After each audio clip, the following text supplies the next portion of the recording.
What's up, y'all? It's Brian. Welcome back to the Trial and Error podcast. Um, um, I decided we'll get started. Fearless has been kind of holding it down for me while I've been out doing my meetings and whatnot. So I'm going to get started, and Fearless is going to jump on and join us. Um, so today, I think what the topic is going to be, we're going to be talking about 10 red flag patterns of distraction and manipulation. Um, we're in a weird media cycle right now, where a lot of our media and the narratives around our media um, is being weaponized and used against us, and not in the sense that we're hearing stuff we don't want to hear, right? Like a lot of times people assume that just because you're hearing something that you don't want to hear, well, the media is working against me. No, that's not how that works. um, we're talking about um, diversion, sleight of hand, um, getting us to focus on the non-important topic, getting us to chase red herrings, or floating out partial narratives. Um, the human mind is really good at um, drawing conclusions where there are no conclusions out of noise, and that's not a good thing. A lot of times human beings will accept incorrect narrative over an incomplete one. That's not a good thing either. And so that's what we're talking about today. And so I'm gonna go ahead and get the show rolling, um, and Fearless can join us. And if you want examples, I mean, the examples are living proof out in the world, out on the news, the way that information is being relayed and conveyed to us, um, you know, on our news networks and things like that. Um, I'm a journalism major, and so a lot of this stuff is frightening, to be quite honest with you. How the manipulations that we're seeing, um, a lot of these news organizations are corporate owned, and so they ain't taking hard lines on stuff. Um, because part of their job, and I understand it, a lot of these reporters, they have to maintain access, right? Like they got to be able to maintain access in order to do their jobs. And so I get that piece of it. I understand that piece of it. But um, I I also don't, though, because they're not doing a necessary service to us. If you want to like a local example of how this thing works, whenever something happens, and um, you have to get a statement from the police. The police, they have a person whose job it is to talk. Like they have the police have a person whose job it is to talk to the media. Okay. And a lot of times what happens is, what you find is the police's office, like something happens. It could be, something that stirs controversy in the community with police community relations or whatever, or, shooting or something along those lines. The reporters tend to get whatever the press release is from the police, and then some media outlets will read that verbatim. And then weeks later, they find out, well, the person that submitted this report was lying about aspects of it. That's what happens. And so they read these statements from the police verbatim instead of actually doing the journalistic stuff and seeing what the facts of the situation are. And then they just take the police spokesperson at their word. That's what we're seeing now, guys. We're seeing it on a national scale. Um, and we're seeing journalists try to push back in their own way, but they're really not able to, because at the end of the day, most of the major journalist outlets are owned by a couple of billionaires, and a lot of times they're going to make sure that their interests are prioritized over delivering the news in a way that's factual to us. Okay, that's just my little tangent as the journalism nerd about this stuff. Okay. So we're going to talk about the sudden out, the cycle, the red flags of distraction and manipulation. I'm going to approach it from a journalistic standpoint, and a social media standpoint. Okay. So, number one, you're going to have your sudden outrage spike. Okay. A brand new topic dominates the headlines, trending hashtags, YouTube calls coverage over. That's the media cycle, right? Like it's the way the media cycle works, right? Um, and I don't think that a lot of people are aware that politicians are really aware of how the media cycle works.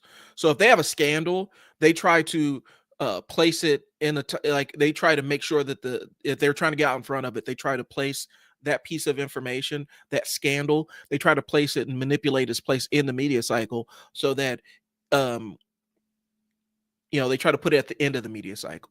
Or if there's something big, if they know something else big is coming along, they'll put it at the beginning, but they'll try to put it at the end of that media cycle so that they don't focus on it for too long and we're talking about something else. Okay. But the thing that y'all need to understand about social media is really driven towards that. Like, and part of it's intentional, is how the algorithm works. Outrage keeps people engaged. And at the end of the day, social media platforms sell advertising. The longer they can keep you on platform, the more ads they can show you. The more ads they can show you, the more they can collect from advertisers and get paid. And that's how they do that thing. Okay. And so outrage sells. That's how they trap you in to the cycle. Okay. What was it yesterday?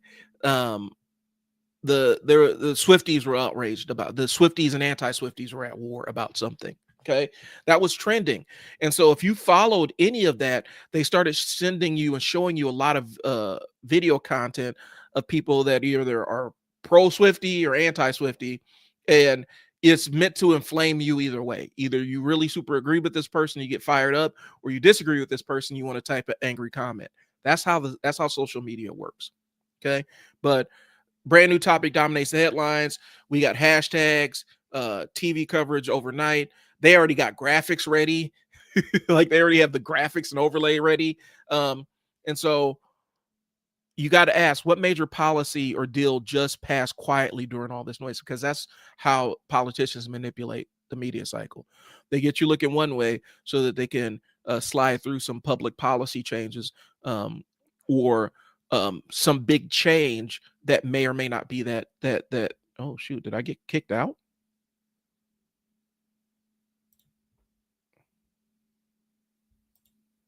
Hello?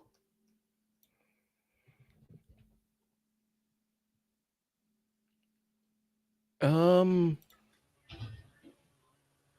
Hello? Hell. Oh, please. Yeah, let me get things set up here because I thought I got kicked out for a second.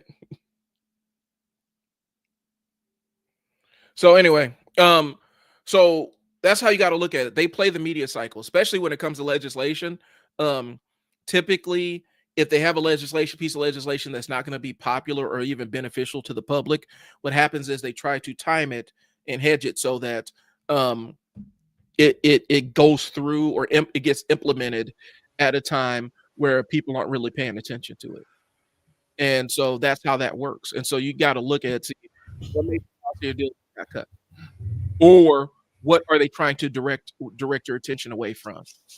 What's the major thing that they're trying to direct attention away from? There's a lot of, and we're going to get into it a little bit. There's a lot of conspiracies regarding who's on the list, and if you've been noticing, a lot of chaos has been sowed, so that we don't talk about it no more. You don't know that a lot of stuff with the list. I'm not going to say the list because I don't want to get us flagged or anything on social media, but the list, if you're paying attention, that conversation, that narrative around that, there were major votes where some of y'all's Congress people, some of y'all's Congress and senators voted against releasing it. Why is that? Okay, what's going on? How is everybody doing? Number one, doing good. Okay, thank you so much. We just I just get started, God, sir. I just jumped into I just went into the topic. No, I love it. Did you put it in our notes or like? It's in the notes. It should be. Okay, perfect. Okay. And so it's the sleight of hand, right? Like the old David Blaine. We get you to look over here. Pay no attention to the man behind the curtain, folks. We get you to glance over here so that we can do this thing over here. And so what's happening right now? Our news feed is being filled with really random chaos, and it's kind of unnecessary chaos. You know, we get chunks devoted to deployments of this, that, and the third, for an imaginary crime wave that's not happening, because across the board, violent crime is down in pretty much every single major metropolitan area. This is a non-issue, but people feel strongly one way or the other about it, and it's counterfactual, right? Like it's not real. Like, here's the thing. So, and Fearless could kind of attest to this too. Me and him grew up 90s era, like crack era stuff, right? It was wilder back then. Like, there was a lot of wild stuff. The thing we didn't have was a 24-hour news cycle. We didn't have news of who got shot getting beamed into our phones instantly. Okay. And so it feels like back in the days there was less going on. It's just because we didn't have instant news being beamed directly into your skull, Right. being beamed directly into whatever. And so and I get that, because it's like, no, we've like, a lot of us are thinking like, oh man, well, this is just now starting. It's like, no, this type of stuff has actually been going on, right, or whatever. Like, we just haven't necessarily been put up on it, because like you just said, we didn't have all of this information blasting at us all at one time. Real quick, to give everybody context, I was watching this YouTube clip, and this guy was talking about a lot of death and doom and all the other stuff, and he was talking about the G7, which is what the United States is a part of. Mm-hmm. But it was also talking about BRICS, the other continent, or the other countries that have kind of banded together. Yeah, it's a monetary thing. It's a monetary thing. And then I started listening to what he was saying, and one of the things that he was saying was that he was like, listen, when he said 11 different presidents, 11 of them has been saying that, hey, we're going to bring jobs back. We're going to be doing this. We're going to be doing that.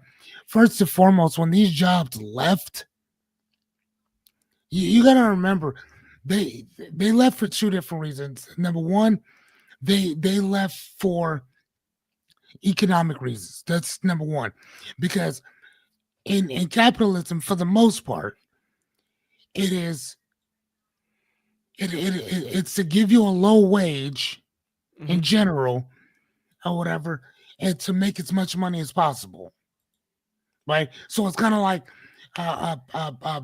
buy for a penny, sell for $1. Right. Well, in the United States, we know that, well, we live more moderately. So you'd have to take that model probably ain't gonna work here. But if you went to India, if you went to China, they're a growing market. So majority of those people there are poor. So you could pay them almost anything. Yeah. And it's going to prop up their economy. Now, here's the difference when it comes to that. Here's the big difference. When we make money here, it goes to taxes, and it goes to tax cut for the rich, and it usually kind of stays there. Now, if there's anything left over, they'll kind of trickle it. They'll trickle it into our population for the most part. Now, let me tell you when things get tricky. In China, do you want to know how they built their economy up and their infrastructure up so fast within a very short period of time? I have my idea, but I want to hear what you have to say on it. It's probably the same thing. The way that they did it is that when we take our GDP, we put it towards all kinds of other stuff. Usually, it's not within our country. When we make a bunch of money, we put it towards all kinds of other stuff except fixing America, because it's designed that way. In China, their whole objective is to fix their country, period. Now, I'm not saying that they do some weird stuff over there according to us. They do. Mhm. There is no free speech over there like there is here. Yeah. Like it's not in their constitution. I don't even know if they have one, but they got the rules of China, and you will follow them, or you will pay the consequences for that. Um, if you're stealing from them, like let's say you're a billionaire, they'll execute you. They're not Yeah. playing that. Um, Another thing, real fast, cars. If you're in China, the way that you're gonna get around is through their rail system. They got cars, don't get it twisted. But they also have public transportation that will get you from point A to point B. Right? Now, here's the cool thing about that. If you have a company, a private company, and you say, hey, I want to work on this, great, work on it. But if you don't work on it, you want to know who works on it? The government. The government will build it. So if you want to build it, make a little bit of money, great. But if you don't want to, it's not a problem. The government will build it up. So they put all that money back into China. Back Yeah. into China. Everything they do is for the betterment of their country. Well, In America, everything we do is for the betterment of somebody else. well, and here's the thing, because I want to go back to where you talked about economically, like it's red. Okay, so and so when we talk about we're going to bring jobs back, or this specific industry is going to come back, I know, was it last presidential or last two presidential cycles ago it was. Okay, and here's one thing, I'm gonna throw this out there Give for it to those me. that don't know. When we talk about political systems, right? America's in, I think, the sixth or seventh version of the political system, of the political party system. Okay, and so um when I say that, that means that the label Democrat or Republican is different than it was even for the last political party system, which ended somewhere around 2012, I think. Um, you know, we're in every version, it rolls. And so every time the parties have a different alignment, they align and have different issues. We're in a new version of the political system. So when I say that, um, the Democrats of now have different platforms than the Democrats of 1927. So I'm throwing that out there. One thing I'm gonna tell you guys this: they throw red meat at people to get people fired up. We're gonna bring back coal. Are we? How's that gonna work? Where the economy is structured to move away from it, and has been moving away from it for a number of years.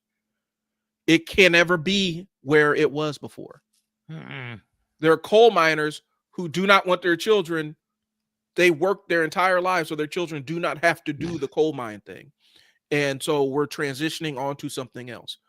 But here's the thing: if you wanted to do weight loss, I think doing coal would be amazing.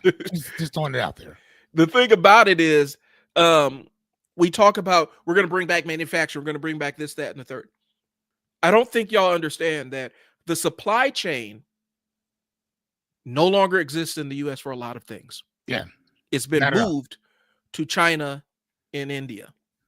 The reason why it's been moved to China and India is because in China and India, you can pay an engineer the same amount that you pay somebody who's a manager at McDonald's and get high-level engineering stuff from them. You can't hire American engineers for that same price. And for a lot of the disposable tech that we have, you require engineers. And so the entire global supply chain is moved offshore. And you know who did it? You want to know who was responsible for this? American companies. A lot of these American companies, a lot of these people that are dumping money into the economy for their XY politician or whatever, the politician that's feeding y'all the same red meat about we're going to bring back manufacturing, they're pocketing money from the American companies that offshored all their stuff. Jack Welch, the guy who absolutely destroyed the corporate culture in this country and made it about investor capitalism. He basically said, if I could put, ideally I would put every company on a barge that just travels to the next country that gives us the best tax advantage. Yeah, and that's all it is. And so that's literally all it is. And so when you hear some politician talking about we're bringing back manufacturing, they're bullshitting you. That's not going to happen. They know that they can't. Going to happen. They know that they can't produce these phones here. We can. You're going to be paying, instead of $900 or $1,000, you're going to be paying $3,000 for a phone, just so that the profit, because the profit margin isn't there. Mm-hmm. The profit margin for these phones isn't there if you have to pay American engineers the rate to put the thing together. So our entire global supply chain is somewhere else, and a lot of your favorite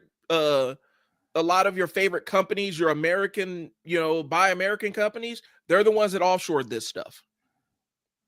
And so the politician knows that. They know that the manufacturing can't come back the way it was.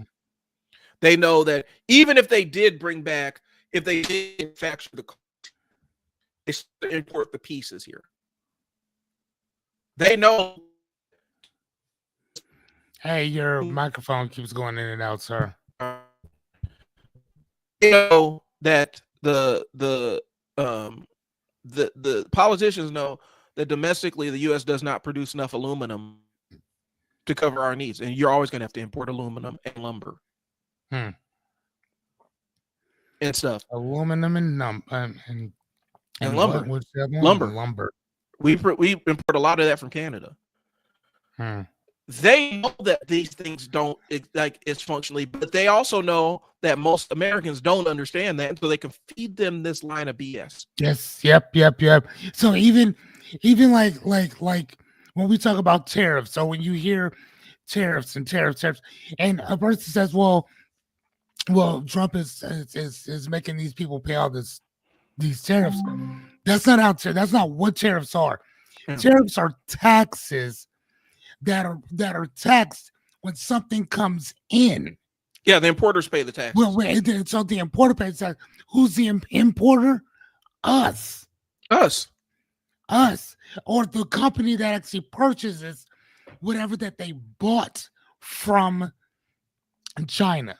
So if you buy something from China and it costs $100, you pay China that $100, right? It comes to customs.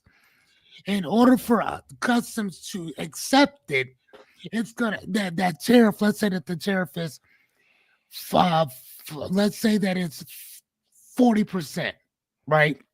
And so that $100 is actually going to be $140.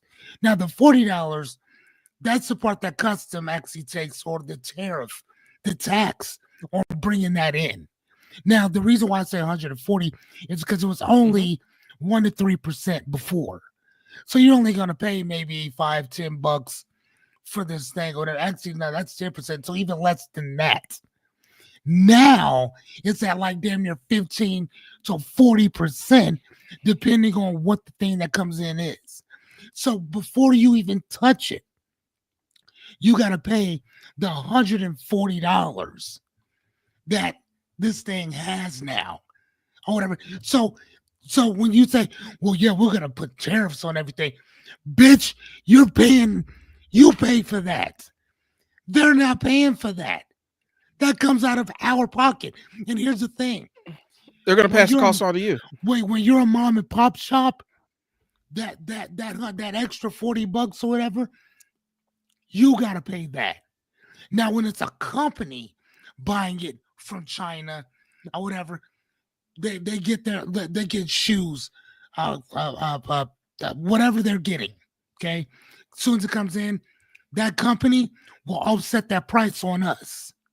Same exact thing with the mom and pop shop. So a friend of mine asked me, she said, hey, will you go into business with me and sell shoes? I love shoes. Stop. the first question I asked her was, well, how's the tariffs on that? Because you're getting it from China. Mm-hmm. She said, oh, no, it's cool. I know for a fucking fact that it's not.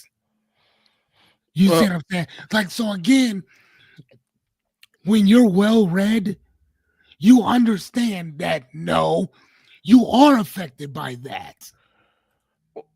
Well, You see what I'm saying? So stop that. And tariffs are basically a tax on everything. Because here's the thing. Because they always pass the cost of tariffs on to the customer. I've imported stuff. Like that was my world before. You know, I was playing around, dabbling in drop shipping and all that other stuff. You always have to pay, like if there's a tariff on something, you got to pay that before you can even lay hands on it. And I'm not going to eat that cost. I'm going to build it into the cost of what I'm selling and pass it along to whoever is buying it. I'm not going to pay that myself. And so it's a tax on you, on everything you buy.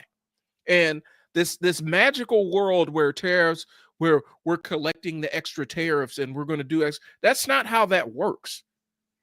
They're basically saying we're going to collect the extra money that these people have charged you and we're going to do magic with it. No, you're not. It's not going to go anywhere.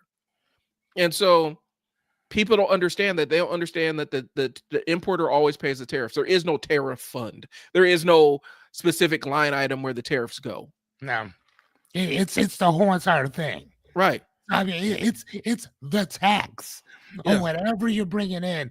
So we just use the word tariff, but tariff basically means tax. Right. And that's what that is.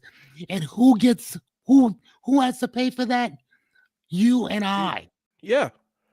I mean, like I said, if you're a mom and pop shop, you pay for that out of pocket right then and there. If you're a company, they charge you for the product that they sell you. So when we're looking at when we're looking at groceries going up damn near 25 to 30%, you are paying for the tariffs. Yeah. For a lot of that stuff coming in. That's the reason why, there's some stuff that doesn't go up in price as much, but there's other stuff that goes up exorbitantly.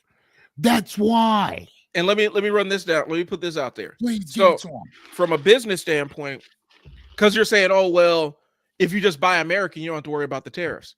If you think these American companies are keeping their prices artificially low while their rivals are able to charge more, you're out of your mind. That is not what happens. They raise their prices because they can, because now they have the room to. And functionally, that actually, if they kept their prices low, it puts them at a disadvantage. Yeah, they got more people buying their stuff, but they have to sell more in order to make as much as this other person that just says, all right, we're just going to charge the tariffs and then build a little margin in for ourselves. And that's what it is. So it forces all the companies in the country to raise their prices when you tariff something. Tariffs are the thing that extended the Great Depression. When we were in the Great Depression, a strong, like putting tariffs on everything, that isolationist policy is the thing that made the Great Depression. It deepened it and made it last longer. Because we were paying an obscene amount for everything based on what people have been paying. So they're feeding you a line of bullshit whenever they talk about, oh, well, yeah, the tariffs are going to do X, Y, and Z. They are not. You're talking to two business owners telling you this is not how tariffs work. This is not how this thing works. No. And if a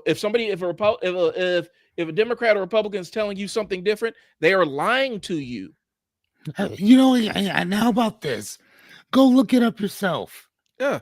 Don't take what they're telling you. Don't take our word for it. Don't take our word for it, but don't take their word for it either. Go look it up for yourself, because that is the biggest problem that we're facing right now, that nobody wants to look this shit up. You sit there and you listen to Trump, and it's not just Trump. It's a lot of them that are like, well, we're going to do this. They're not going to do shit. Listen to me, y'all. We have been left alone. We have been abandoned. Y'all need to know that. We are abandoned. Do you want to know? And I'm just putting it out there.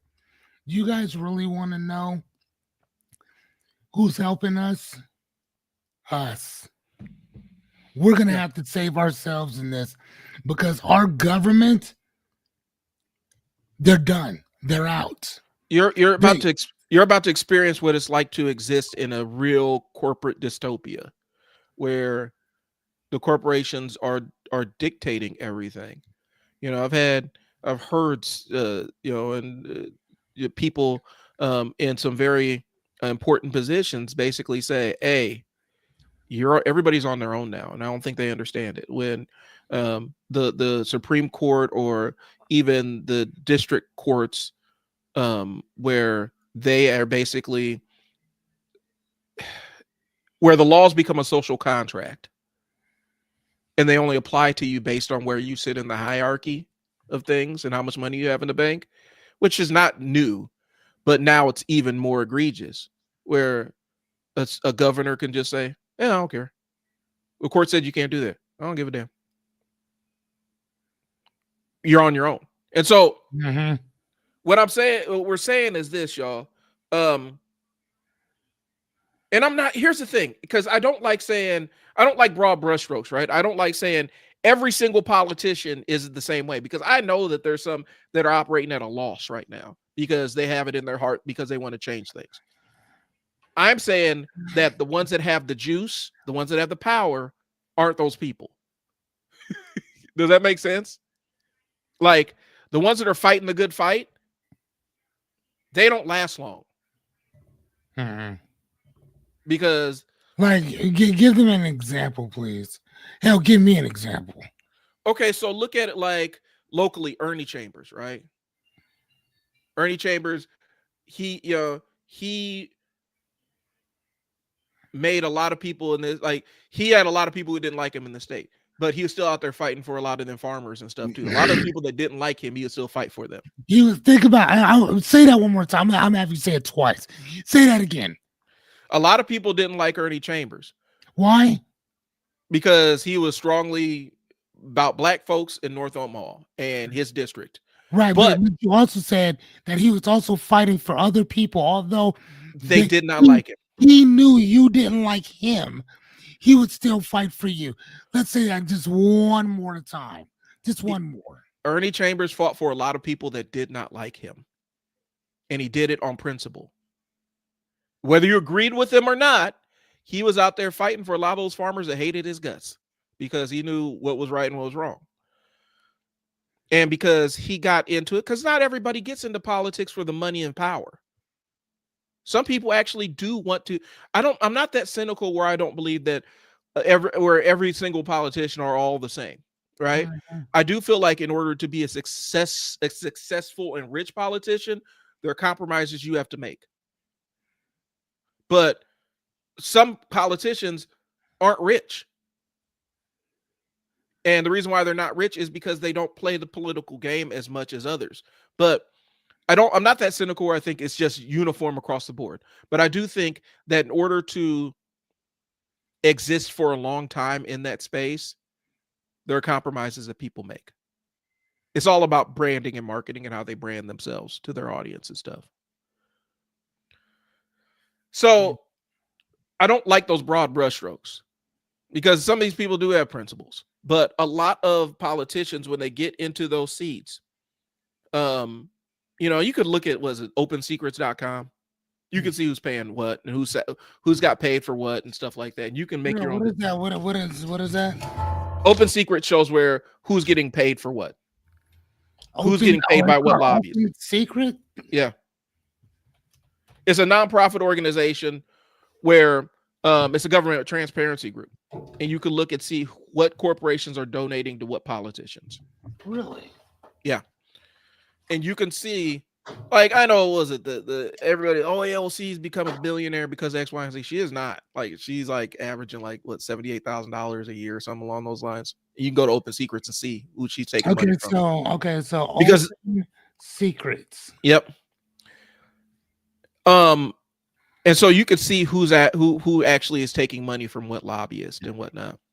Um, a lot So of times, huh? go ahead.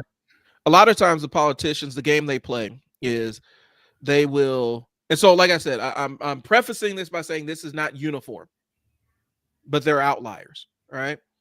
The game a lot of people do is they get elected to these public offices, right? And they stay in until um, either the administration crosses a red line for them and they don't want to be associated with it. They're tired of the political back and forth thing, or they feel like they compromise themselves in some way, shape, or form, or there's more money to be made outside than inside.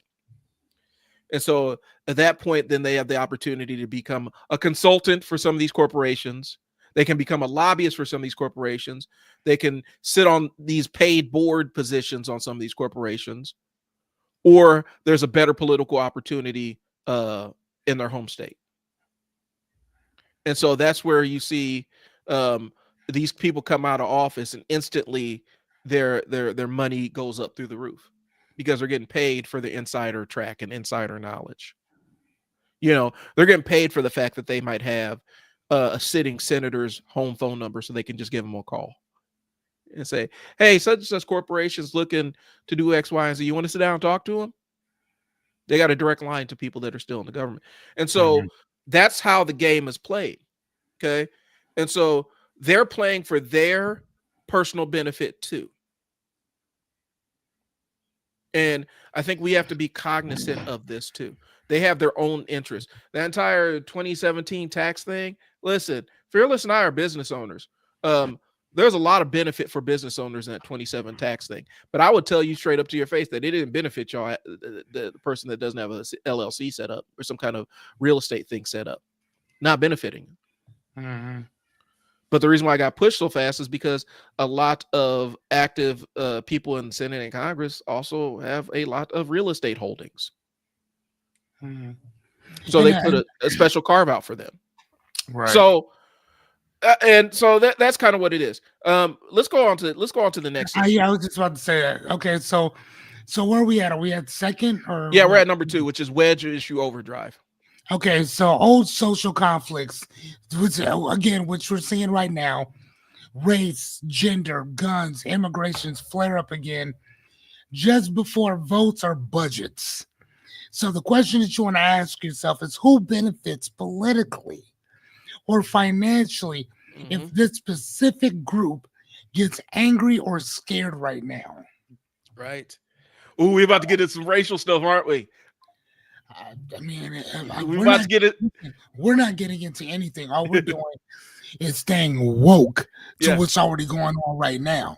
So, and that's literally what the word woke means. It just means to observe what's going on and to call it out. That's what it means. Now, whatever everybody else says, that, well, no, this word is no. And again, this is that wedge issue overdrive. Yeah.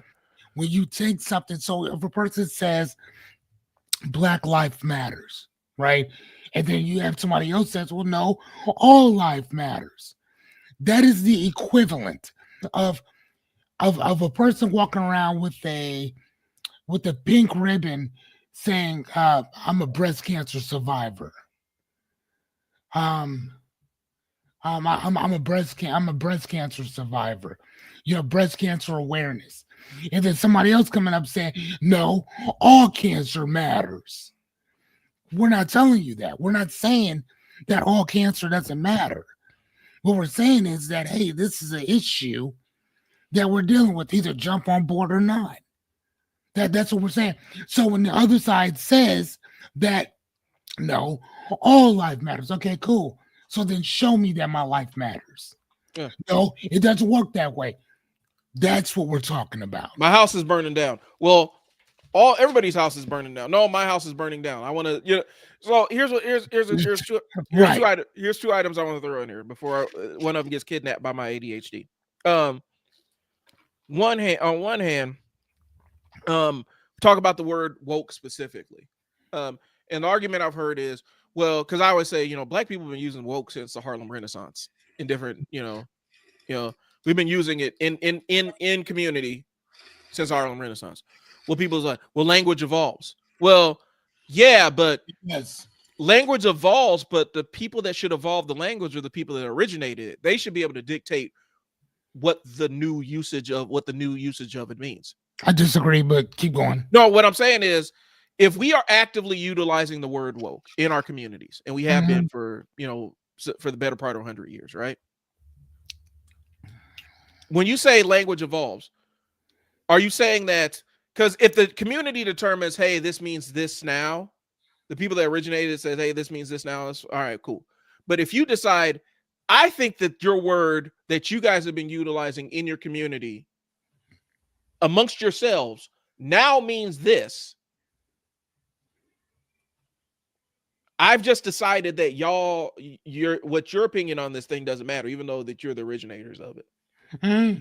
Kind of like, okay, so the example I have, and this is one that burns me up. So this has been burning me up since the 90s. A long time ago, MTV VMAs, right? They had a hip hop category and a rap category. And hip hop head said, what? Because hip hop is a culture. Rap is a part of that culture. Rap is an art form within that culture, right? MTV was asked, what's the difference between rap and hip hop? Well, hip hop is blah, blah, blah. And basically they named R&B. They named kind of the up-tempo R&B and said that that's hip hop. No, it's not. You don't get to determine what this art form is just because you decide that this is what it is now without consulting the people that are actually within that culture first. And they changed it up because they had I think it was Usher and TLC in the hip hop category. No, they're R&B. Yeah, and well, because they dance, they make dance music. That's not what that's subjective. That's not hip hop right now. And so MTV ended up having to change that because people were pushing like, no, that's not hip hop. What are y'all doing? So when I say this, Black people never stopped using woke. Like if there's some drop off where we had collectively stopped saying it, and then somebody else comes along and picks it up and starts utilizing it again. Okay, so then we could say it evolves because some other group has adopted it after our disuse of it. But to come and tell Black people, hey, this word that you've been utilizing amongst yourselves in your community to identify being awake to the ways of white supremacy, discrimination, systematic. Yeah, systematic oppression, systematic injustice, and injustice. To come in and tell Black people universally, no, this thing that y'all been utilizing internally, it no longer means the thing that you all utilize it for because we decided that it means something that we just made up last year in a think tank somewhere. Because that's where it came from. If you want to look at the rebranding of woke, look up Chris Rufo. That was an actual campaign. That was actual marketing campaign. That's funny. Even hold on. And then hold on. Well, okay, what is that one? So what is that one thing or whatever? So you have CRT, which is critical race theory. Yeah. And we got a comment here from our friend here. Yeah. So. But then they also have another one too from the right, and it's like something replacement theory. Yeah, great replacement theory. That's a Nazi. Great replacement, right? But how is it that one gets demonized all the time, but the other one nobody says anything about or whatever? And the other thing, kind of like what you were talking about, to kind of hit the nail on the head, is Juneteenth. Juneteenth was recently made a federal holiday. People are mad about it too. And people are pissed about that. Let me explain. So there's a couple different things, and I wrote them down. People are upset about Juneteenth. Only certain people, though. We know exactly who the certain people are. Or whatever. So they got upset about Juneteenth. So for those individuals, if you're watching this, which I know you wouldn't, but still, I'm still welcome anyway. Let me give you a little bit of information. Number one, we have been celebrating Juneteenth for as long as I am 46 years old, and we've always celebrated Juneteenth. Omaha's had a Juneteenth parade for as Since I was long as I can as remember. as I can remember. So I'm gonna just say that I couldn't tell you who in the government decided to make that a federal holiday, but I can assure you that most black people, and I could speak for all 48 million of us, majority of us were doing that before y'all came along and made it a federal holiday. I got one for you. The Black National Anthem. It's been called the Black National Anthem since like the early 1900s. Okay. This is not new. Internally, we've been singing Lift Up Every Voice and Sing for a long time, and it's always been the Black National Anthem. This is not new. The information is new to you. Just because the new information is novel to you doesn't mean that this thing is new. Anthem? Huh? That's the Black National Anthem? It's the nickname of it. Lift Every Voice and Sing. I've been singing that. That's like one of my favorite songs as a kid.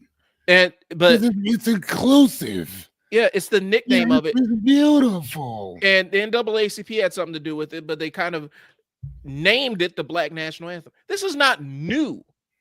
Right. They just started singing Lift Every Voice Up and Sing at NFL games. I don't know why. Okay, I don't know. I don't know. It's a hollow gesture, but at least it's a gesture. But again, that was something that was ours that we just did. Now, if you want to join, you're more than welcome. Juneteenth is not just about blacks. And that's the biggest problem that I really see in America. And I think that that's the biggest problem that we're seeing with this wedge issue overdrive is that you're pitting people against one thing over another, and it's not that. Because here's the thing. This is not Black history. Let me fucking tell you. It is American history, period. But certain people in America don't see Black people as being Americans. And that's where your problem lies. But my point was this. Juneteenth we've always celebrated that. So then somebody comes along and says, hey, let's make that a national holiday. Cool, that's on you. Yeah. But that's not something that we asked you for. For everything that we ask you for, we never fucking get it. Ever. We want equal rights and equal access to capital. How about we give you Juneteenth? I don't want that. I just want access. Matter of fact, you could take it back because guess what? Just give me the money. Give me access to the money. As soon as it's no longer a federal holiday, guess what? We're gonna be doing what we were doing before, which is celebrating it. Now, here's the cool thing: celebrate it with us. Because it's your fucking day too. So, again, this is something that we can celebrate together because we are not trying to separate ourselves from you. We're just celebrating ourselves. We're just celebrating ourselves in general. You're more than welcome to come fucking do that with us. Now, one more thing, and I think that we got to get to the questions here. Okay, not a problem. So here's my thing. I'm sure that you saw that video that's going around where the black dude was talking about how Black people do not have culture in America. Bullshit. Yeah. Here's the thing. Here's the thing. I need you to hear me on this. Mm-hmm. For those of you who are watching, I want to tell you straight up, that man is 100% right. We do not have culture in America. We don't have culture in America because he's right. If you go to Mexico, they have a particular culture. If you go to Guam, they have a particular culture. Brazil has a particular culture. Hawaii, for the most part, Hawaiians have a particular culture. There's 55 countries in Africa. Every single one of them has a different culture. If you go Ireland, they have a different culture. So the word culture just means how people do things. That's it. That's what it means. Black Americans do not have an actual culture. We don't have one. And I'm going to tell you why we don't have one in one sentence. Want to know what that sentence is? We don't have a culture because we are the culture. It's different. Because here's the thing. If I took a picture of Tupac and I went around the world, most people would know exactly who he was. Okay? If I took a picture of Snoop Dogg, Malcolm X, what's my what's my Michael guy? Jackson. I mean, you could take a picture of Michael Jackson, black and white, around the world, everybody would know who they were. You can show me anybody from any country that I just named. You can show me who the biggest person is, and most people would have no idea. Our fingerprint is in everywhere. Our fingerprint is everywhere. Any type of music that you listen to, the style that you listen to, the language that you listen to, the swag that you watch, these motherfuckers, we are the culture. We are the foundation that everything sits on. Listen to me. If we were taken from Africa and we were brought here, even through all of that, we are a hybrid of all of this amalgamation of shit thrown into a people, and look what the fuck we did with it. So what are you talking about? So fuck out of here. Got a couple of comments from our frequent commenter. So here's what I'm gonna say about this, because this goes back to the entire trans issue. All right. So one, I'm prefacing a lot of what I'm gonna say is the fact that I am a straight black male, right? And so I'm gonna speak to what my opinion is on this. We're obsessing over a sample, a microscopic sample of something that does not happen. It's statistically so rare that it almost does, like it's closer to zero than you can possibly get. Okay. Which we're not saying that trans people are zero. Yeah, but we're just saying this specific example that's on the screen. Yeah. It's such a microcosm to this, but this is still the issue. That wedge issue over wedge means to stick something in something to separate you. Right. This is something that's what we're talking about. This idea that a trans kid is saying, I'm going to pretend to be a girl. I'm just utilizing the speech here. I'm going to pretend to be a girl so I can play on this sports team. That doesn't happen. What happens is you have a kid that's trans who's an athlete, and they have to figure out where they're going to play. And that they identify as trans, and that, because here's the thing, and I'll be honest with you, I ran a shelter, an emergency youth shelter. Okay. Trans kids aren't choosing to be trans because it's cool. Because why would you conscript yourself to a subpopulation of people that get sexually trafficked and exploited at a much higher rate than the general population, that faces suicide and suicidal ideations at a higher rate, has an increased risk of homicide? Why would you intentionally decide this is the life that I want for me? Those kids were at higher risk. If you sat down and actually saw and talked to some of the trans kids that we had coming through our shelter, they were experiencing real horror. And it's bigger than your perception of what gender roles are. These kids, these kids were experiencing some really, really, really dark stuff, and they didn't choose that just because they wanted to play on the girls' basketball team. That's ridiculous. Right. I will draw my line and say that's kind of a ridiculous baseline to go with, because they didn't choose that. This is something internal that you know, they're trying to find who they are and express who they really what they really feel like inside. It's a lot more complex than this, and there's a spectrum that attaches to it. Hey, I want to show you something real fast, and because I think that this kind of will, and again, I don't know. Here's one thing. Yeah. You see this? Yeah. You see what I'm showing? Yeah. So Matthew Shepard was one of the first that we at least know about. That number one, the person dude was an American, but one of the things that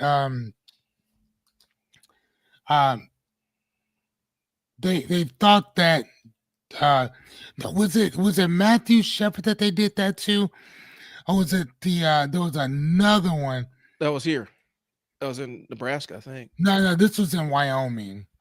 Yeah, but there's another case in Nebraska where That's from Wyoming is where, yeah, I remember this. Where, if I'm not mistaken, they're yeah, he's beaten, tortured. This was here, but there was I'm not saying Matthew Shepard was here. I'm saying there was another case that was similar in Nebraska too. Right, but there's another one with the individual was I think was a girl. Mm-hmm. Or was it Matthew? Yes. Yeah, it was. There's another individual who was actually a girl, and she was actually raped. Yeah. Or whatever. Like, they was just doing her dirty, and then they killed her. Yeah. So again, like, this isn't just something that's just isolated to just one individual. Like, nah, these individuals get treated like, oh, it's pretty crazy in general. People aren't signing up for this. People aren't signing up for this. Or whatever. I mean, so again, my thing on it would literally be kind of going back to what we were talking about, is the wedge that these individuals stick and they put into these things. And again, the question you have to ask yourself is, who benefits politically or financially if specific groups get angry or scared? Yeah. That's the question that you have to consistently keep reminding yourself of. And that's the thing that we don't remind ourselves of. Go ahead. Specifically with this issue, what politician who caters to evangelicals is courting their vote by attacking this issue? That's what you got to ask, because they know they're feeding them red meat. They know people are going to respond strongly to that. To the hip rock and roll hip hop prevents hip hop. Okay, so here's the thing. The Rock and Roll Hall of Fame has been kind of generalized to the Music Hall of Fame. They still brand it the Rock and Roll Hall of Fame. 1, 2, Rock and Roll Hall of Fame has egregiously cut black people out of, because we were the creators of rock and roll. Literally, Chuck Berry. There's black people crying. Not just Chuck Berry, but there was a bunch of other individuals that came at that time. The mother of rock and roll, who Elvis stole all her music from. And so the reason why they still call it the Rock and Roll Hall of Fame, they consider it the Music Hall of Fame, because it's the most prominent stage. It's the most prominent stage. Because you start a Hip Hop Hall of Fame, is going to not have this. You're not going to be able to have the same reach as the Rock and Roll Hall of Fame. So it's more opening the doors and saying these people impacted music as an entire culture. They pretend like country and rock, but here's the thing.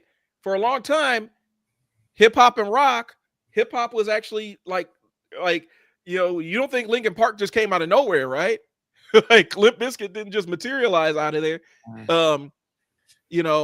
And so there is some crossover. I mean, a matter of fact, hold on though.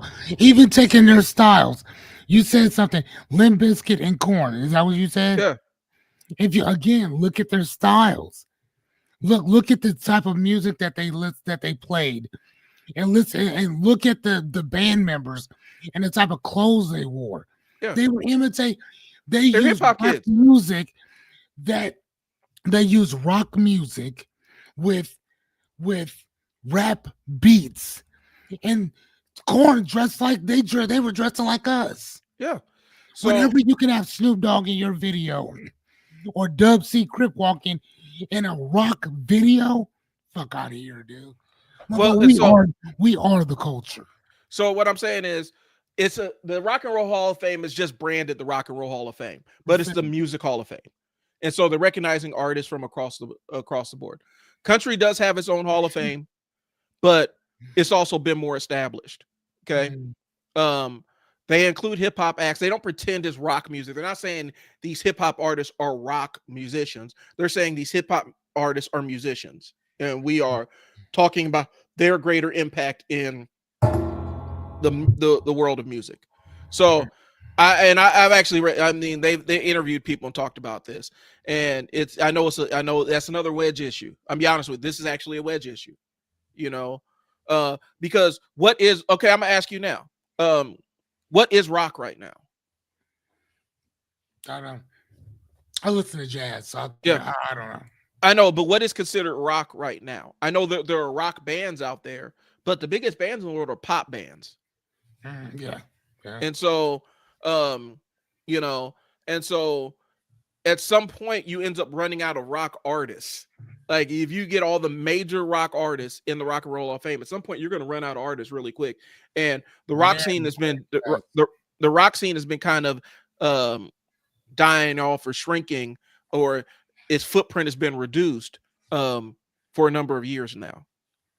And so, yeah, you need to open it up to other musicians. They're basically recognizing other musicians had an impact. Run DMC helped Aerosmith reach a new audience whenever you get through. Yeah, for sure. Dude looks like a lady that walked this way. Oh my God. And so, and vice versa. And vice versa. Where does Rage Against the Machine fit?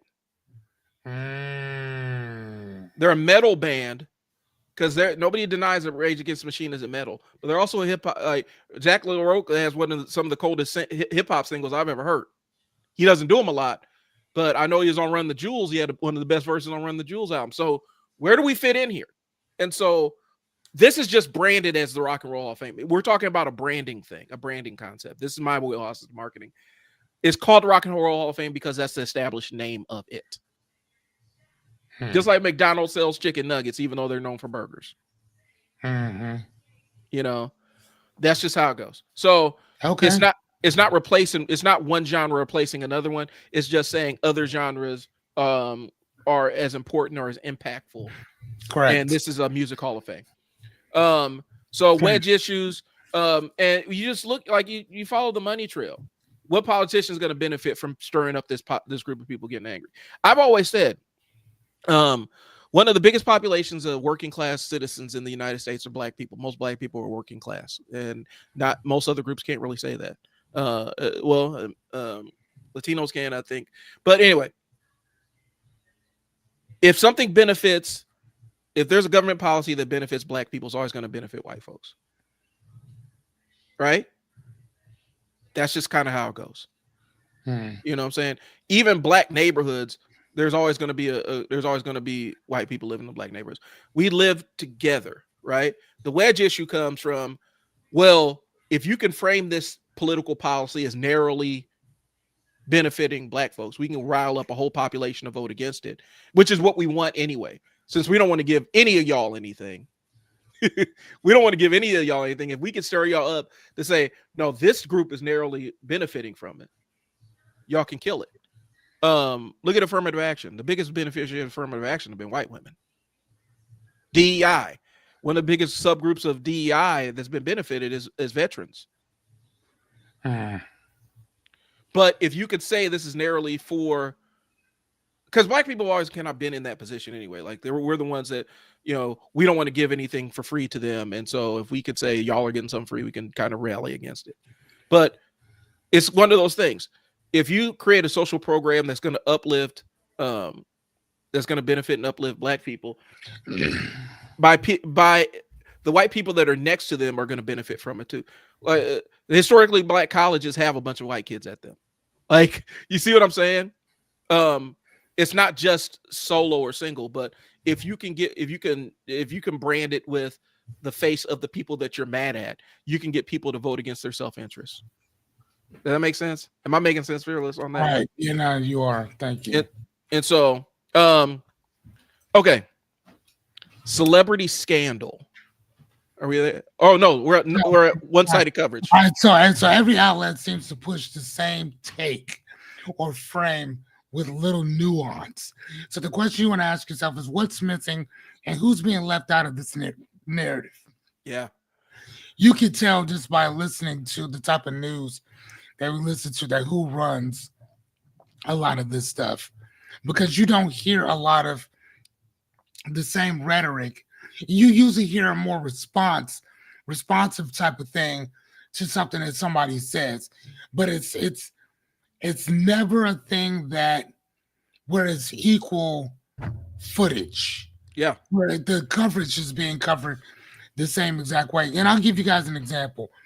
Again, like we talked about before, one of the things that Charleston White talked about was that whenever I talk about black people, I talked about what we're doing and how we've messed up and what we need to do to get back on track. He said that because people were calling him the next Charlie Kirk, blah blah blah. Mm-hmm. And he said, no, I checked my own people. He said, Charlie ain't never checked his people.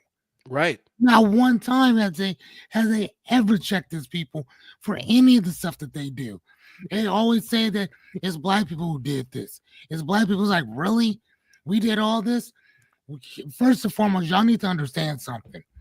The government is and has always been 99.8% white. Yeah. It has always been that. Y'all have always ran everything.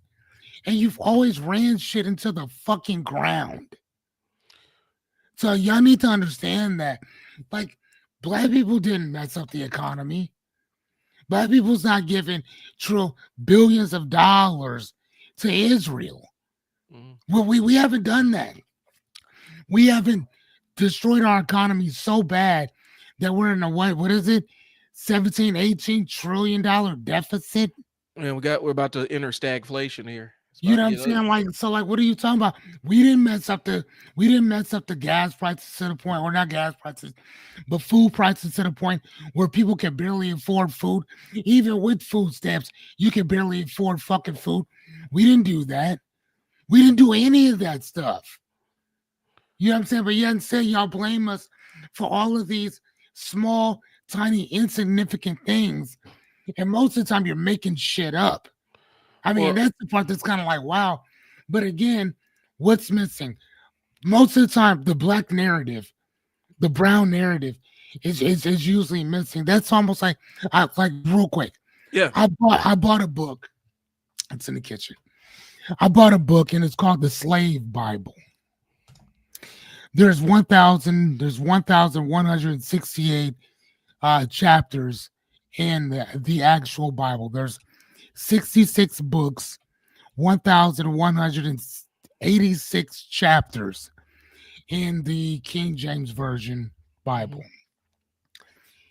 In the Slave Bible, do you know how many chapters there are? How many? 283. 200. So they took 3/4 of the Bible out, took it out, and then called us, said you guys are savages, you guys are this, you guys are that, but this is what we see it. So you obviously know that there's something a little bit different about us, because otherwise you give us the whole book. You know that here's the thing, and I'm gonna tell you like this, and I'll leave you. Yep. I'll let you say your thing. You don't ever want to make anything equal with us, because if you did, we'd wipe the fucking floor with you 3 times on Sunday, every day of the week.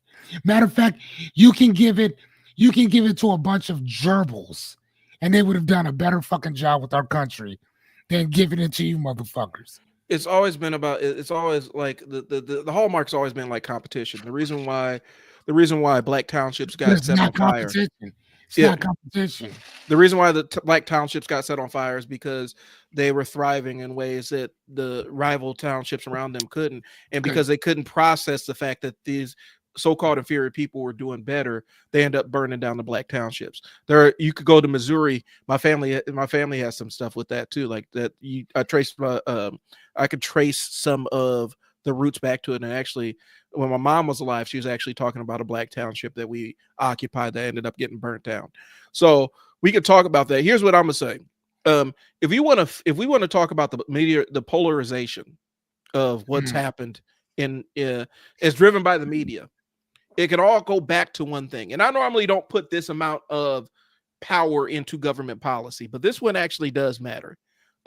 When they repealed the Fairness Doctrine, when Reagan repealed the Fairness Doctrine in 1987, our media got cooked, because what you had was there was no law legislating that media outlets had to show both sides of an issue. They had to give equal time to both sides of the issue or not talk about the issue at all. Oh, really? And so what happened was you immediately got news outlets because you had all these AM channels out there, and initially it was a money play, right? You had all these AM news, these AM stations out there. They were floundering because AM radio sucked. Like it from a transmission standpoint, it wasn't as clear, it wasn't as strong, blah blah blah. You had all these people that owned all these AM stations, and they said, okay, fairness doctrine's away. How can we get people fervently and passionately listening to our stuff so we can sell Mhm. advertise, so we can make money? We Right. put a bunch of inflammatory political people on here, and you put your Michael Savages and all them other people on there, your Rush Limbaughs, put all them on AM radio, and instantly you have an audience full of red meat eaters that are getting fed red meat every single night. The fairness doctrine says that can't happen. You repeal it, now you got all that stuff. And then somebody said, hey, why don't we do this with a news channel? Now you got Fox News. Okay. Well, Fox News ain't now it ain't conservative enough. Okay, so now we have OAN or whatever.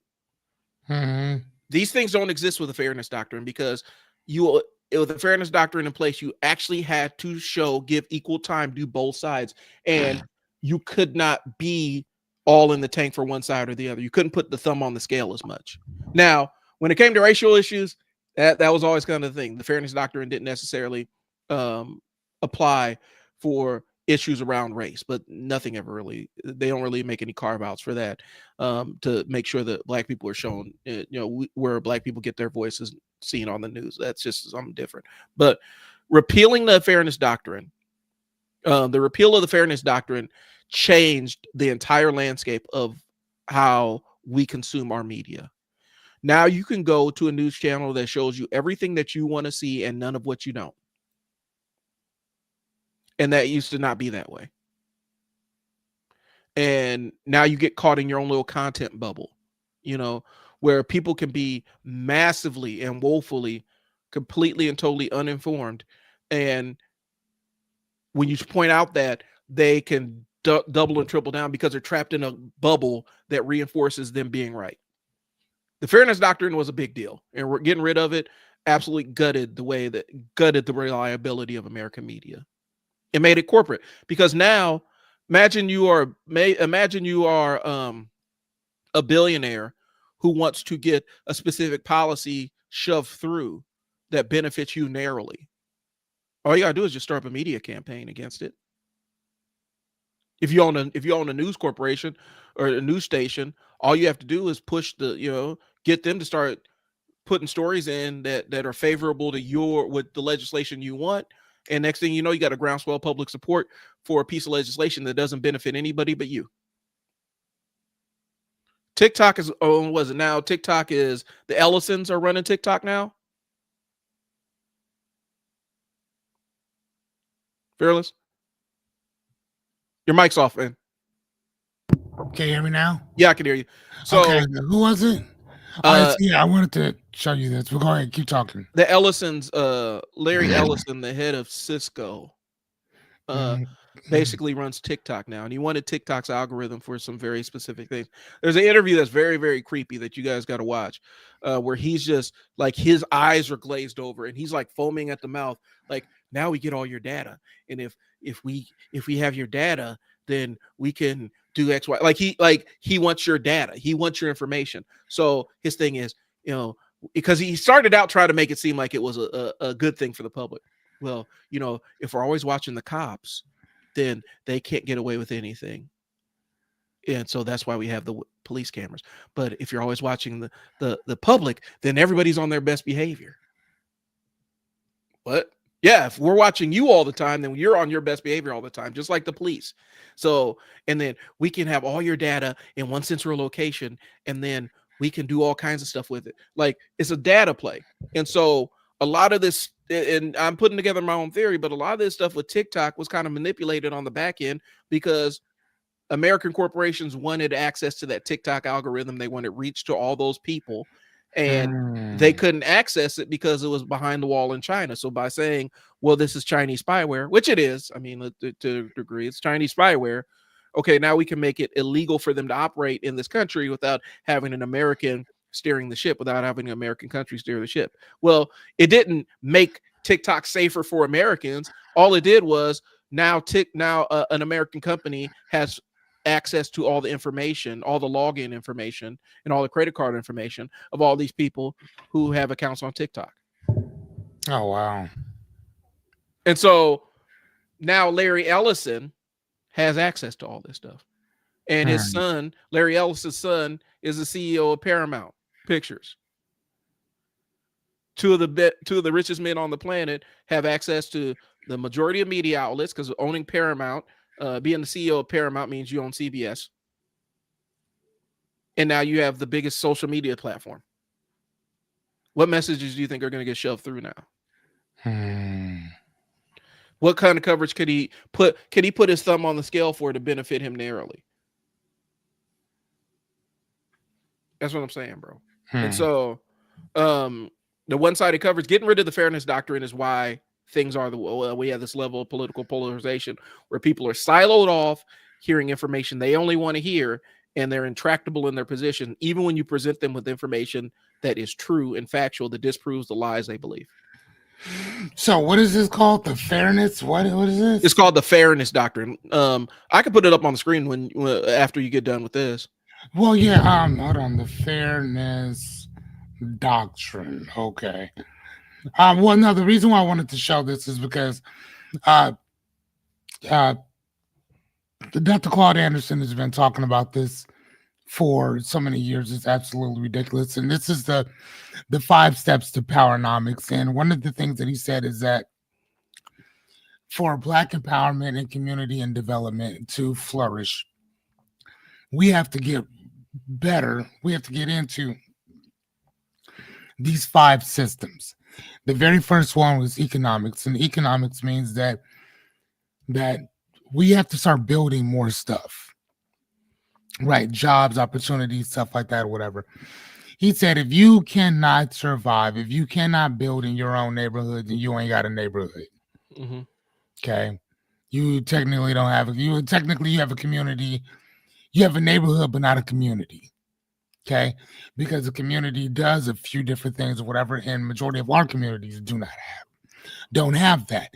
So one of the things that he talked about was that we need to start building businesses in general. So instead of, like, back in the day, it used to be like, man, in order for you to get out of the ghetto, you need an education.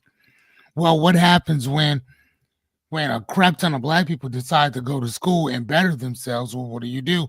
You move the goalpost. Well, now it's you have to be able to do this, and then we get there and we do that, and then they move the goalposts again. So in order to stop moving that goalpost around, Dr. Anderson understood that you have to get in front of that goalpost and know where it's going to go, because this is some of the stuff that they've already done. So the very first thing is, man, we got to start businesses. That's number one, because nobody respects your education. They respect the money that you have and the power that you have. You ain't got no money and you got a crap ton of education. All they're going to see is a bunch of debt. That's it. Number 2 is politics. He said, if you can't buy a politician, rent one. He said they are off the sale, right? And then he said from there, or whatever, if you want to look into doing all this other stuff, he said politics is quid pro quo. That basically means that you put me in here, but what am I going to do for you based on what you're going to do for me? So if you put them in there, they know that you can get them out. So we need a mouthpiece. This is what we want. This is what we need. Blah, blah, blah, blah, blah. Done. Third thing is justice. He said a lot of these judges, you vote them in, period. And he said that for the most part, your politics is going to it's going to what's the word? It's going to influence your justice system. So if you're getting tired of cops whooping your ass and this, that, and the other, you better hire a politician, because, like I keep trying to tell people, police will only do what they're allowed to do, period. If I gave a child an assault rifle and sent him to another country and told him to kill anything that moves, what do you think he's going to do? He's going to do just that. So Mhm. what we have to do is you hire the politician and tell him, hey, next one of y'all pop one of our kids. This is what we're doing to you off top, right? Yeah. That settles all that. So then, therefore, that justice thing starts simmering down some, right?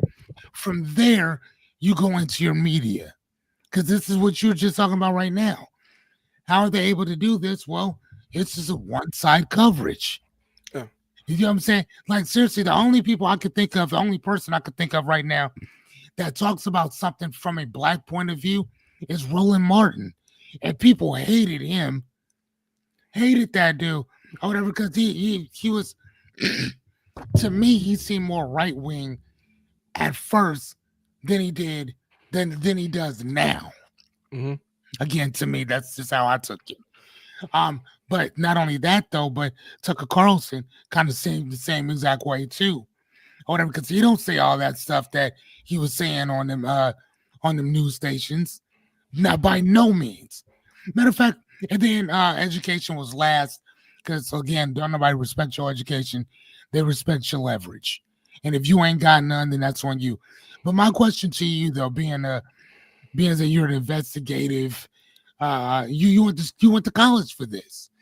So my question is, how did you feel that when Tucker Carlson left that show that he was on or whatever, and then they come to find out that he's never liked Trump, that he's more independent and more left than he is right by any means.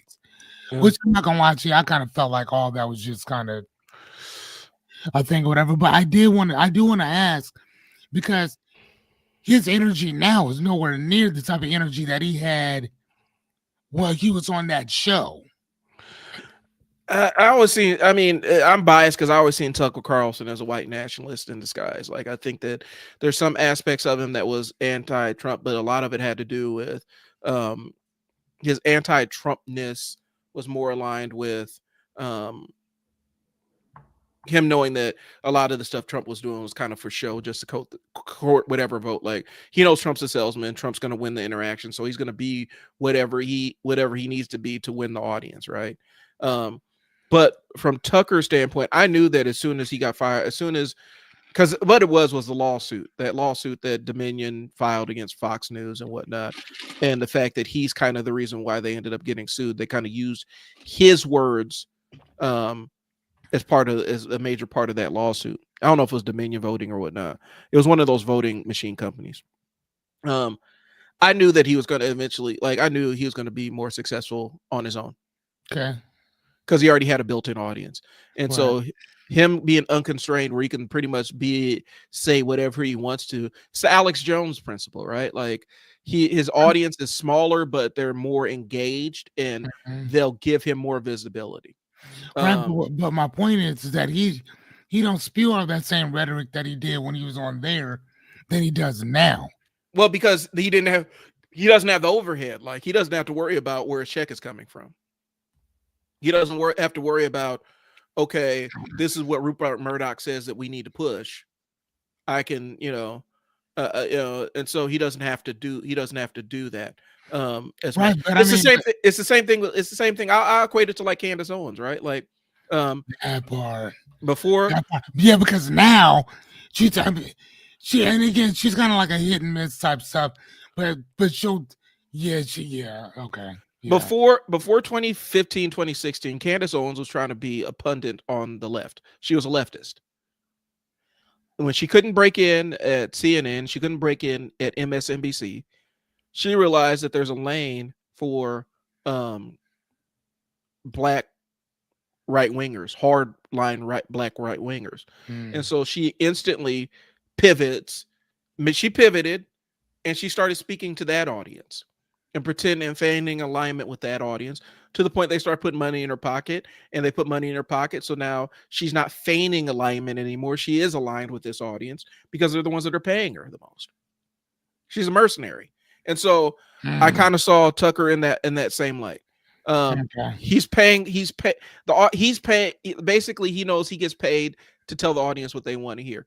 When he was at Fox, he had his marching orders of what they wanted him to say, in order to maintain that position. But then when he carved his own spot, he could say whatever he wants to. Right. And so we're starting to see a little bit more of his personal politics come out, but I still think that it is still heavily based on what his audience wants to hear. I think it's cultivated so that it's in agreement with most of his audience. Does that make sense? Like, I don't think he's up there saying anything that his audience won't find some level of agreement with. Candace is kind of in the same way. When she was working with Turning Point, there was a very specific line that she had to toe. When she was working with whatever Ben Shapiro's network. She worked at Turning Point? She was with Turning Point for a while. And then she went over to Ben Shapiro, whatever Ben Shapiro was running, right? And so there's a very specific line that she had to toe with regards to Ben Shapiro and what she could and what she could not say regarding the U.S. relations with Israel. And she crossed that line. She ended up getting fired. But now she can kind of speak to what she wants to say. And she can latch on and drift to whatever audience she thinks is going to pay her the most attention. Because in her world, the attention economy actually puts money in her pocket. And so she can drift over and say whatever she wants to this specific audience that's going to engage her and share her content. Gotcha. Okay. So that's how I feel about Tucker Carlson and stuff like that. Like these aren't like traditional journalists. These are like pundits. These are like social media personalities, early stage before social media, before you could build an entire platform on social media. Because on the other end, you got like Hassan Piker, who has built an entire empire of streamers and stuff that are politically aligned. Destiny is another one. We talked about him last week. Yeah, I remember that. He is a lib, not leftist, because he's still in the tank for in the tank for a lot of stuff regarding U.S. policy in Israel and stuff. He has his strong opinions that don't necessarily align with what leftists think about it, but he has a strong audience, right? And to be quite honest with you, from a political standpoint, he's not too terribly informed. He just knows a little bit more than his audience does. And so his audience tunes in because they align with him politically. That's the world we live in. You don't turn on the news to be informed. You turn on the news to find somebody who agrees with what you're saying. That's how people are treating media nowadays. It's really not a good place for us to be. But that's the one-sided coverage. That's a political polarization. You can pick and choose.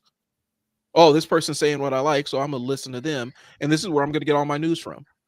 And here's the more insidious part, Fearless. And I'm gonna let you get. I'm gonna give the stage back to you in a second. But more insidious part is, since social media knows what we like and what we consume and what we respond to positively, basically you can build a wall, an impenetrable bubble around yourself of stuff that you like, because the algorithm will serve you stuff that you agree with on a platform. And so I used to tell people all the time, when I was really, because I do Facebook ads and stuff like that, with $1 million and a little bit of information about you, I can distort your sense of reality on Facebook, because I can serve you content directly to your feed that reinforces everything that you're already inclined to believe.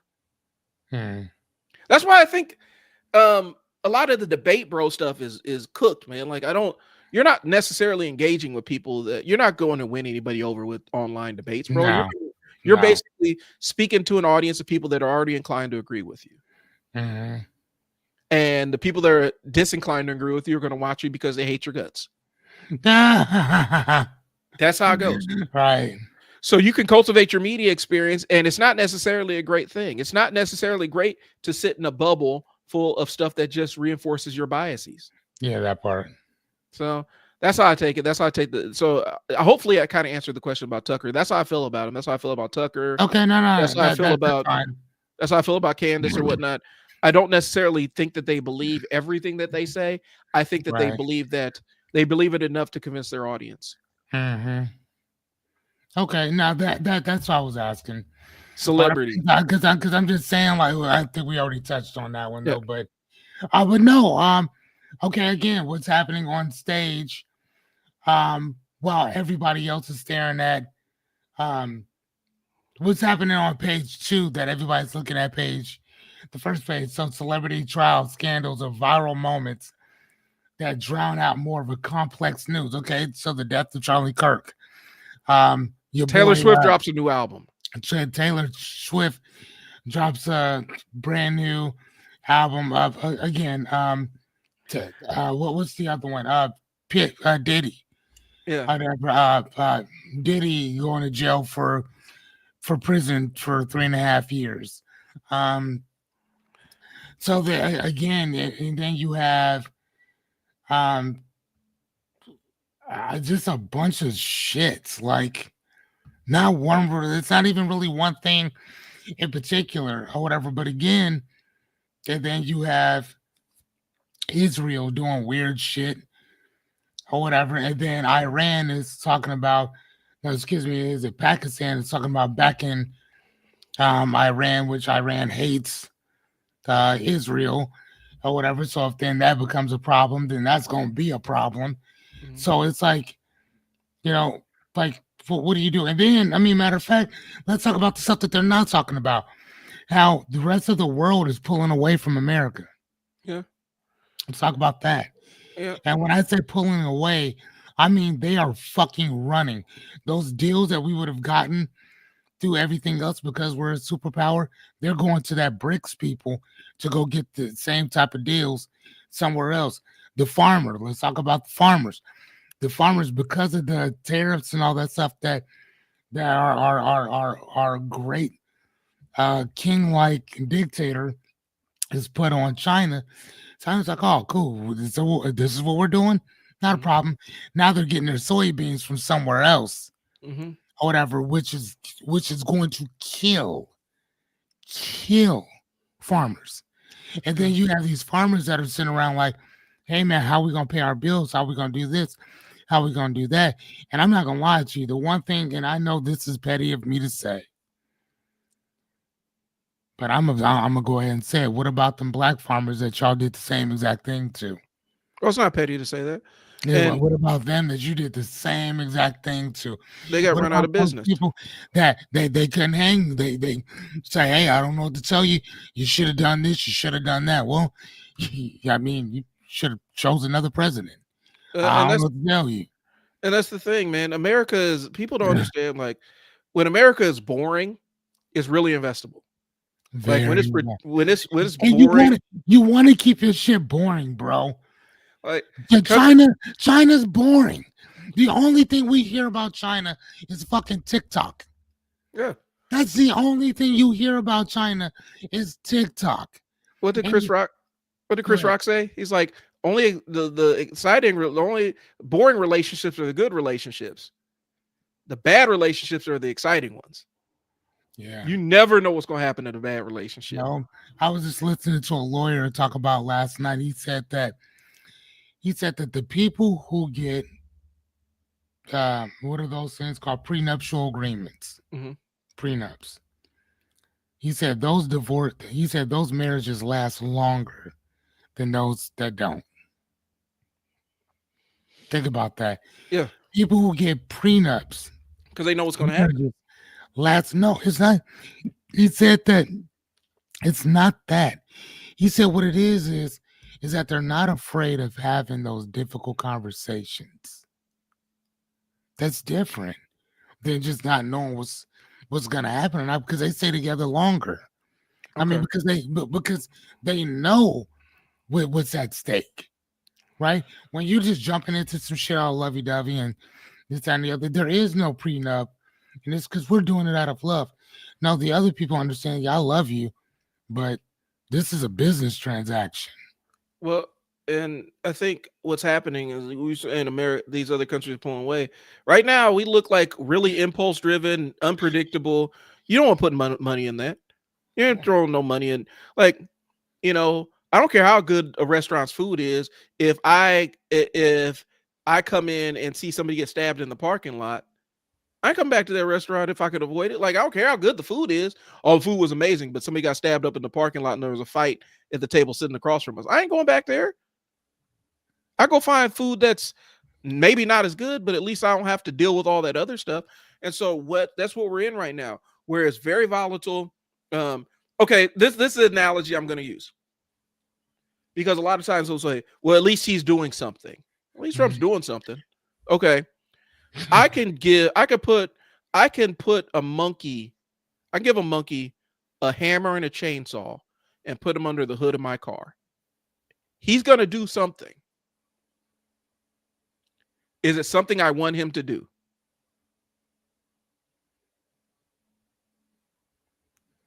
Like, that can't be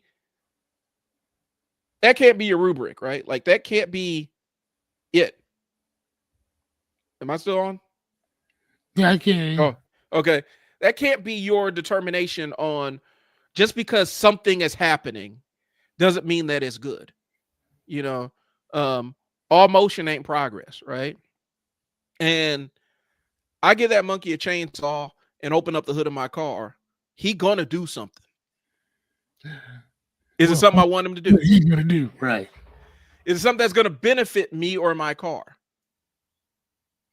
And I think people confuse that aspect of things. He's doing something, but is that something that's going to benefit us as a collective? Or is he just doing things so that he could say he's doing things? I used to say that all the time. Like, for me, that's when I say, like, if you know me and you talk to me a lot, I always say, they're just doing stuff. Right. One of my insults online is, oh man, you're just saying words right now.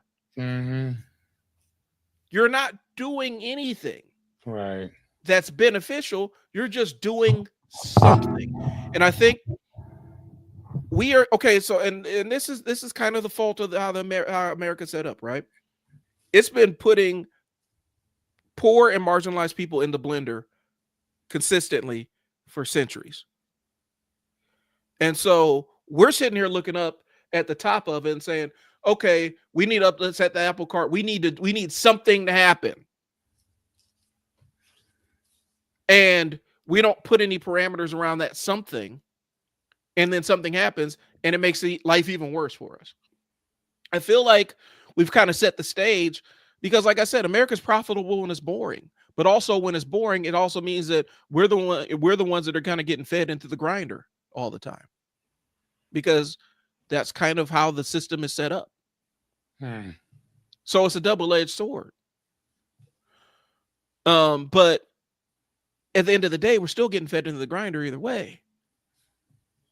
Do you want your opportunity to escape the grinder, or do you just want the thing to tamp you down back into the grinder? Right. And it's a lot more chaotic. You don't know when it's going to start or when it's going to finish. That's kind of where we're at right now. And I feel like, because here's the thing, you said celebrity coverage, right? Like, I watched an entire segment on one of the news channels about Taylor Swift's new album. Why is this a segment on the news? We have wildfires burning down, the terrorist situation in Israel's changing up. Here's the thing about Taylor Swift. She dropped a new album. Why does she have, why are we talking about this? Why does she have the ear of America? Like, no one gives Why is this important? Like, nobody cares. So I get it.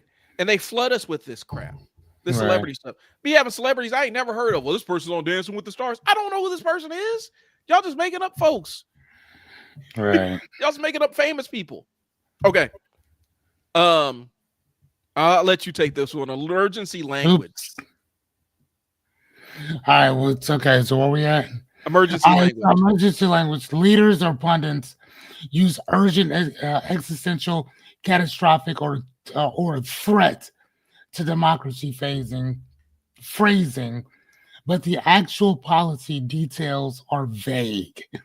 So the question is why the fear framing and what's in the fine print?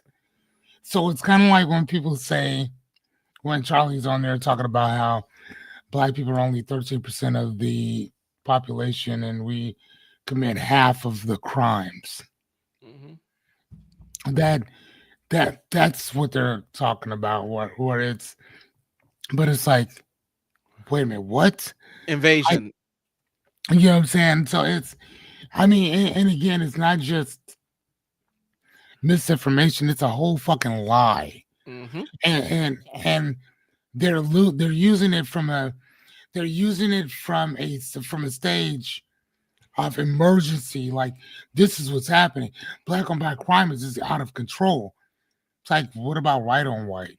What about the fucking Hispanics kill Hispanics at the same rate that black people kill black people? Asian people do the same exact thing. White people do the same exact thing. I'm like, what are you talking about? You were killed by a white man, Right. in front of everybody. So technically, would that be a mass shooting? Yeah. You know what I'm saying? So you die popping off about us, but you get killed by the same guy who looks like you. Yeah. But nobody said a fucking word about white on white violence.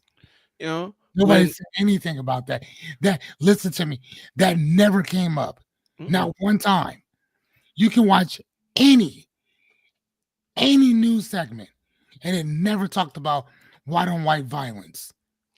But if we do something to each other, that's the first thing that y'all focus on. So, I mean, it is what it is. Language like we're being invaded, right? Like we're being invaded by whoever, right? So let me ask you this question. My family's been here in this country since I think almost the 1700s, like early, you know, a lot longer than a lot of people that had immigrated here, right? Mm. So when my grandfather is looking for jobs in the stockyards and all this other stuff, is he talking about the invasion of all these European countries coming over? Yeah. Wasn't an invasion back then?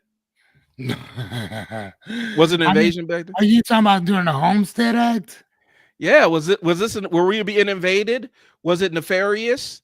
I mean, no, because they called them here, like intentionally. I mean, same exact thing as we did with the Hispanic community. We called them here to work, and we still forced them here because their whole objective was to get rid of black people and supplant them with somebody else who would do the same type of job in general. And then when they were no longer needed and or nor wanted, you need to leave. You gotta go. They couldn't do that with black people because this is our home. We don't have any other one. We destabilized Venezuela by playing around with their government to install a puppet person in their government. And then they responded negatively towards them and ousted them and put in their own person. If we hadn't destabilized Venezuela in the first place, they wouldn't be dealing with the guy that they got in charge now. And there wouldn't be this mass exodus of people coming up here. But we did it so we can get access to their oil. We did it because we had access to their oil. Oh, wow. I didn't know that. We created the immigration crisis. And now, after we created the immigration crisis, now we're going to be mad because we destabilized these people's country. Well, they need to go back to their own country. It's a life or death thing. If you're saying, hey, they're killing everybody tomorrow, we getting up out of here. Well, they might, if you go to this other country, they might send you back. I'm going to take my chances. At least I took my chances. And so these people are making a calculated decision to cross one of the most impassable stretches of land in the world. Right. Between South America and Central America and the United States. It's one of the physically most impassable places in the world. They are risking that to come here because home is death. And so I'm saying all that to say this. We created the issue to benefit us narrowly, and now we're saying, oh, we got to stop it. Well, there's a very simple way to stop it, but that means also we got to let go of the oil. There's a simple way to stop it. We got to let go of the oil. Right. That's not what's happening. And so we use these words emergency to scare people. We're a crime wave. The crime wave's happening. Violent crime has been down. It's been going down for decades. Year after year, it's going down. We just see more of it. Right. I mean, you see a whole lot more of it. Yeah. Now, because there's not much of it. You turn on the news. This plane ran into this other plane on the tarmac. That never used to be national news. Now it's national news. Mhm. And it's affected me to the point I don't even want to get on a plane. And I know that it's bullshit. I know that it's scary language, but utilizing the high stakes language instantly gets people invested. Hmm. I like this conversation, Fearless. I like where we're going with this one, man. We're not going to get through the rest of these today. No. But I mean, it's still absolutely amazing to have. Okay, so hold on. Let's pick the good ones. So Or do you want to make this next week? Finish it, like, because I like this one. you like this? I mean, I like yeah. this one. Thank you. I appreciate. You did a good job with this one. I Thank almost want to put do one or two more, and then the rest of them can be next week, and we can really expand on it. So pick which one you want to talk about next, and then we could just save the rest for next week. Okay, how about we do this? Because we knocked out 5, so let's go back. Let's go all the way down, Mm-hmm. and let's just kind of wrap it up with this little bit right here. How to use this list. Okay. You see what I'm saying? And Yep. then next week we can go back through, and then we can go from 5 all the way to 10. Okay. And so how do we use this list? First off, which ones did we do so far? Okay, so far we've done 1, which is sudden outright spike. 2, wedge issue, overdrive. 3, one-sided coverage. 4, celebrity scandal flooding, and 5, emergency language. Okay, so how do we use this, right?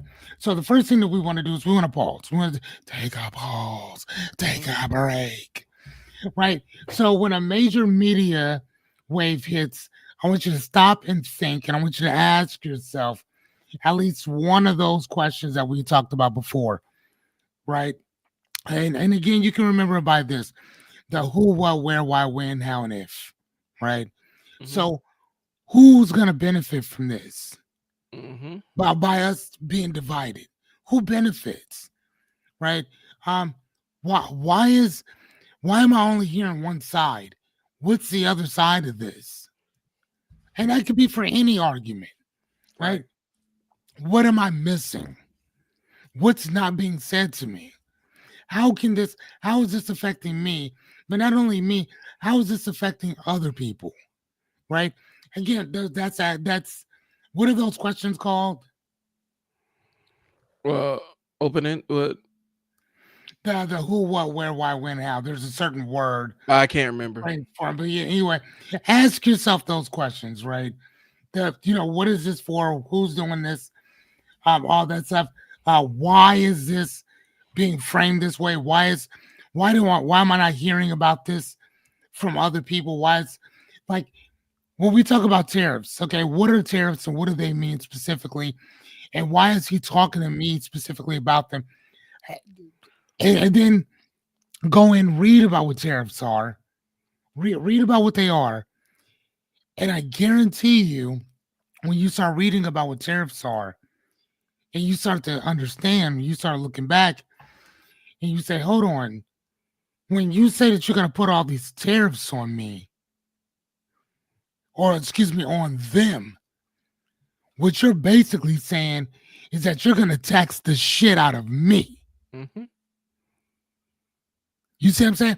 So, but again, if I look, I want you to, if I say I'm going to take this pen, I'm going to take this pen and I'm going to put the tariffs. I'm going to tax this pen. I'm going to put a 20% addition to this pen to China. China's going to have to, they're going to have to pay for this 20% tariff that we're going to put on these pens. We're sick of them treating us like this. Now you might be thinking, oh shit, hey man, put them tariffs on their asses. This needs to be fair. But again, you know what they're doing? They're focusing in on the fact that you don't read anything. They're betting, they're hoping, they're praying, they're wishing. But here's the thing, they know that you don't read anything. They know that you're not really going to understand what a tariff is. They're going to know that you're going to understand that it's a tax. But what does that tax go to? Who collects on that? Like, who gets charged for that? So you might be thinking like, oh yeah, they're gonna have to if we want our if they want to sell us our stuff, they're gonna have to pay for that. No, they're not, and Yeah. no, they don't. A tariff is not something that they pay for. A tariff is something that you pay for. Ain't no Oh, tariff man. Ain't no tariff man that comes and collects the tariffs. no, There ain't no tariff man that shows up and says it's time to get your tariff. It's time to get your tariffs. No, the companies say, "Ooh, I get to raise my prices." that's so that excitement that you guys are like, oh my God, look at what our president's doing for us. It's an excitement that what he's doing to you. Yeah, I get Like to raise my prices. I get to raise my prices, and then you know who gets to pay for that? Us. Well, and here's the other side. You start talking tariffs. Guess what takes a tank? Guess what takes a hit immediately? The stock market takes a hit. As soon as you start talking tariffs, stock market drops, right? Really? Stock market goes down because some businesses do freak out about tariffs. Now, Okay. all those stocks are available at a discount. You know they're coming back up, but they taking a hit now. Oh. So you drive the stock market down by getting everybody spooked about tariffs. And so now the people that are in position with money on the sidelines, they can actually go back and say, oh, I could go acquire all this stuff for cheap now. That's how I built my entire stock portfolio. I built my stock portfolio during the crash. Right. In 2008, 2009, Right. stock market crashed. I was all in. I built every single position because everything was at a tremendous discount. I knew the price was going back up. So having a chilling effect on the stock market allows all these people that are stock investors to buy everything for cheap. You start mentioning tariffs, that's the chilling effect that happens. You know the price is going back up because the stock market isn't driven by anything except how people feel. It's not driven by real value. It's driven by how people feel about these companies. Right. And so if you can manipulate how people feel about the companies and the economy in general, you control the stock market. You start talking tariffs, that's always been the thing that makes the stock market go sideways. Okay. So you can jump in and buy up all of the assets for cheap. That's the play. That's the play, you guys are. That's the play we're in right now. So on one side, companies are like, "Ooh, we could charge more. I got a reason to raise my prices." Domestic companies, well, I'm not going to keep my prices low while this company over here I'm not going to keep my prices low. I'm going to raise my prices. Everybody's going to raise their prices because you can raise your prices now. Yeah. Or whatever. So basically the war on this so-called China and tariff is actually a war on you. Yeah. And it's a war on us in our pockets. And the fact that they know that we don't read anything, the fact that and here's the thing, like I keep trying to tell y'all, man, they're wanting you not to, they're betting that you don't read shit. They're betting that you don't talk about this stuff. They're betting on the fact that, no, I'm going to say it again and again and again. They're betting on the fact that you're not going to research anything. Yeah. They're betting on that. They're betting on the fact that you're just going to take my word for it and not look it up. Have you seen the video about the importer talking to somebody about tariffs? No. It's terrifying. No. You're like, it's terrifying how uninformed this person was. The guy who is an importer is talking to your average pro-tariff person. Can we watch it? I got to see if I can find it. I'll see if I can track it down. But yeah, so basically it's a tariff. If you don't show it to everybody, at least send it to me. I want to see it. Yes, I'm looking it up now. It's an importer who's talking to a guy who's all Mr. Pro tariffs and everything. He's like, you don't understand. I'm going to make you pay for it. So I'll see tariff importer. It's funny. He said, I'm going to make you versus pay for it. Importer. I got to spell it right. Importer talks to pro tariff person.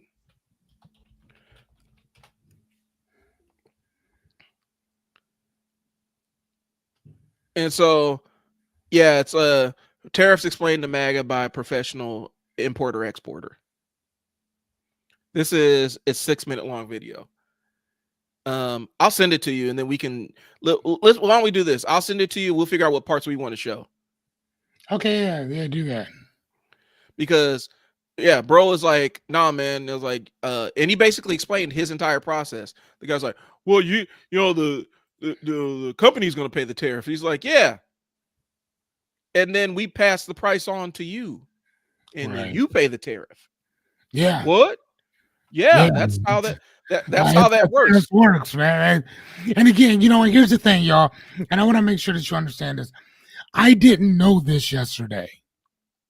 Hey, I'm one of those guys that I can admit my own ignorance because I didn't know. I didn't really care. But I watched something and I'm like, wait a minute, hold on, what?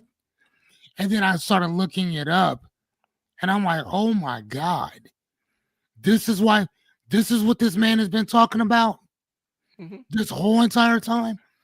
And I was just like, dude, this is how they're getting us because they know that we're not going to look the shit up, that we're not going to read anything. So when they're talking about all these tariffs and, well, yeah, the tariffs are going to be great for us.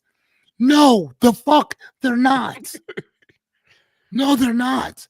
Now, here's the thing. If they were to say to us, hey, we're going to raise these tariffs, and because we're raising the tariffs, we're going to give you guys free health care. I understand. Go ahead, raise them. I get it. Mm-hmm. I don't think that anybody in America would be pissed about that. And it's like, oh, okay. No, I totally understand. And here's the thing. Everybody in America would know exactly what pays for health care. Tariffs. Mm-hmm.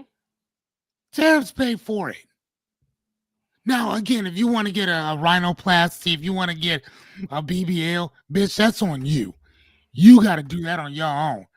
The rest of that shit, no. But if we're talking about doing that, if we're talking about free medical, free dental, shit like that, fuck yes.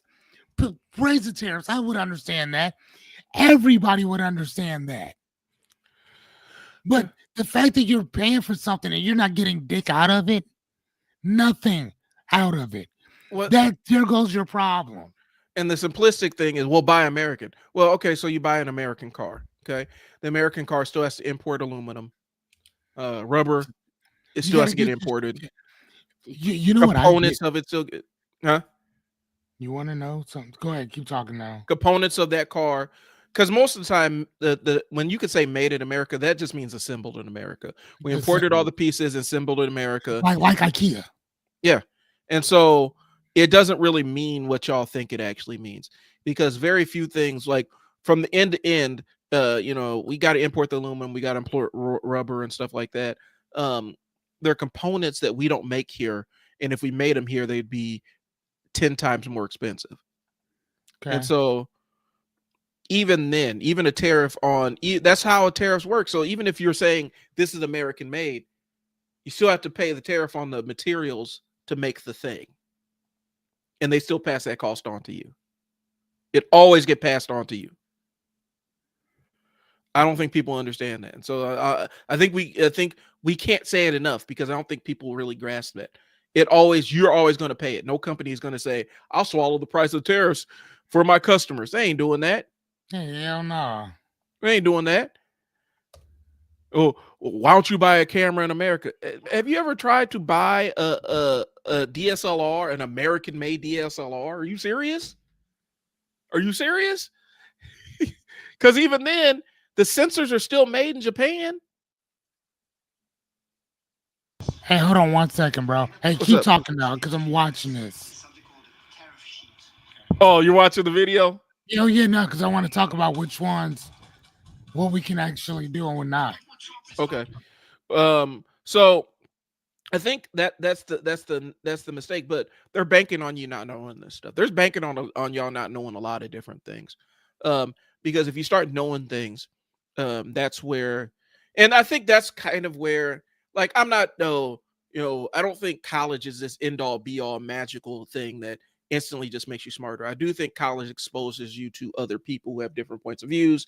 You learn how big the world actually is and stuff like that, and you learn the process of learning if you aren't inclined to do it. Okay, and so, but I do think that there is a war on not only the book intellectualism, but the self-taught intellectualism.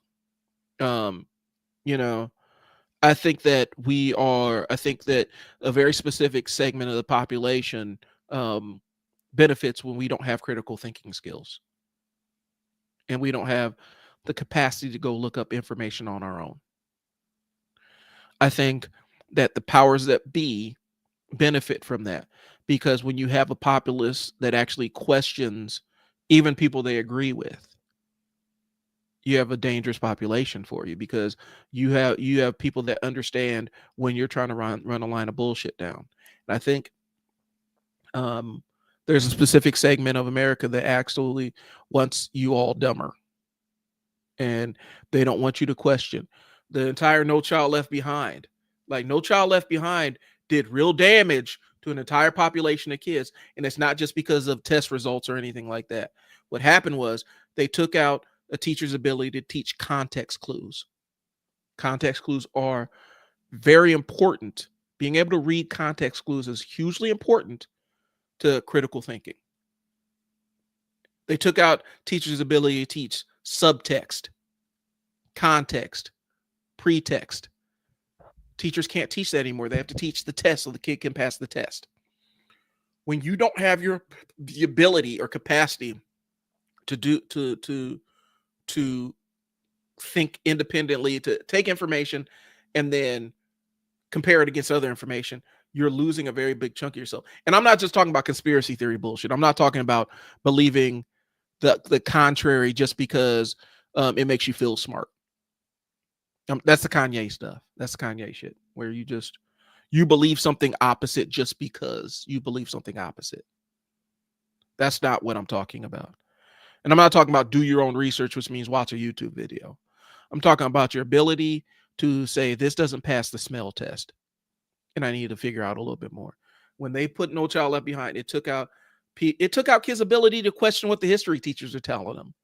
Are you kidding me? When I was going to high school, we had to open debates with our history teacher about stuff, and he encouraged it. We had open debates with our government teacher, and he encouraged it.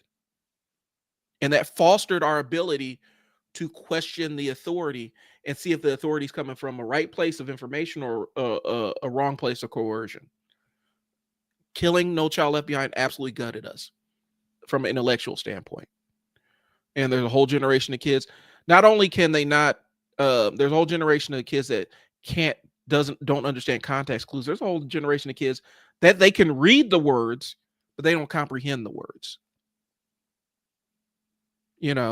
So yeah, we're entering some dark territory here, because we're getting to a point where the people that had all this ability to critically think removed from them are the ones that are doing a lot of the voting and stuff now too. Like I said, I'm not into if you don't follow me or believe what I say, you're a sheep. I don't necessarily believe that. I think I can look at a situation and form my own opinion. You can look at a situation and form your own opinion. I think what we're losing is the ability to see nuance in opinions and understand that sometimes nuance is the thing that makes all the difference. So that's what I got, bro. I mean, that's kind of where I'm at. I think we did a tremendous disservice to devaluing that. And I think there's a continued attack on the education, because here's the thing. Your kid is supposed to go to college. Yeah, it's bad, isn't it? Your kid is supposed to go to college and get around other people that don't think or act like his parents or her parents do. And they're supposed to be able to form opinions that are contrary to what you taught them. And they're supposed to come home and challenge you on that. That's the natural course of life. They're not getting indoctrinated. They're challenging what you taught them. And if what you taught them carries weight, then you'll be able to intelligently articulate and defend your position. But if it's not, you're fucked. And now you're mad because your kids got indoctrinated against you because they don't buy into the things that you've told them. But your kids are supposed to go to college and be around other people and form their own opinions and stuff. That is natural. That's part of their growing process. You are stymieing their growing process by saying the college has to teach what I want, what I believe politically to my kids and reinforce that. That's not what college is meant to do. It's not what high school is meant to do. It's not what school is meant to do.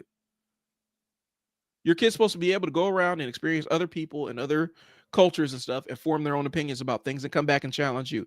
Make sure that your frame of reference and your worldview is solid. That's what they're supposed to do. So that's all. That's what I got, Fearless. No, all right. So I just finished watching it. Oh my god, dude! And Yeah, we're good. I love that because that's kind of where I was. Like, I'm not gonna bullshit. I went down this whole entire rabbit hole yesterday of tariffs and asking. And here's the thing: like, I'm that guy who is so so sure about myself and my idiosyncrasies, Black American culture. Hold on, where do I want to find my stuff at where I can show. Let's see, what did I hold on. Dude, did I? Okay, so here's 6 practical. Okay, versatile. Okay.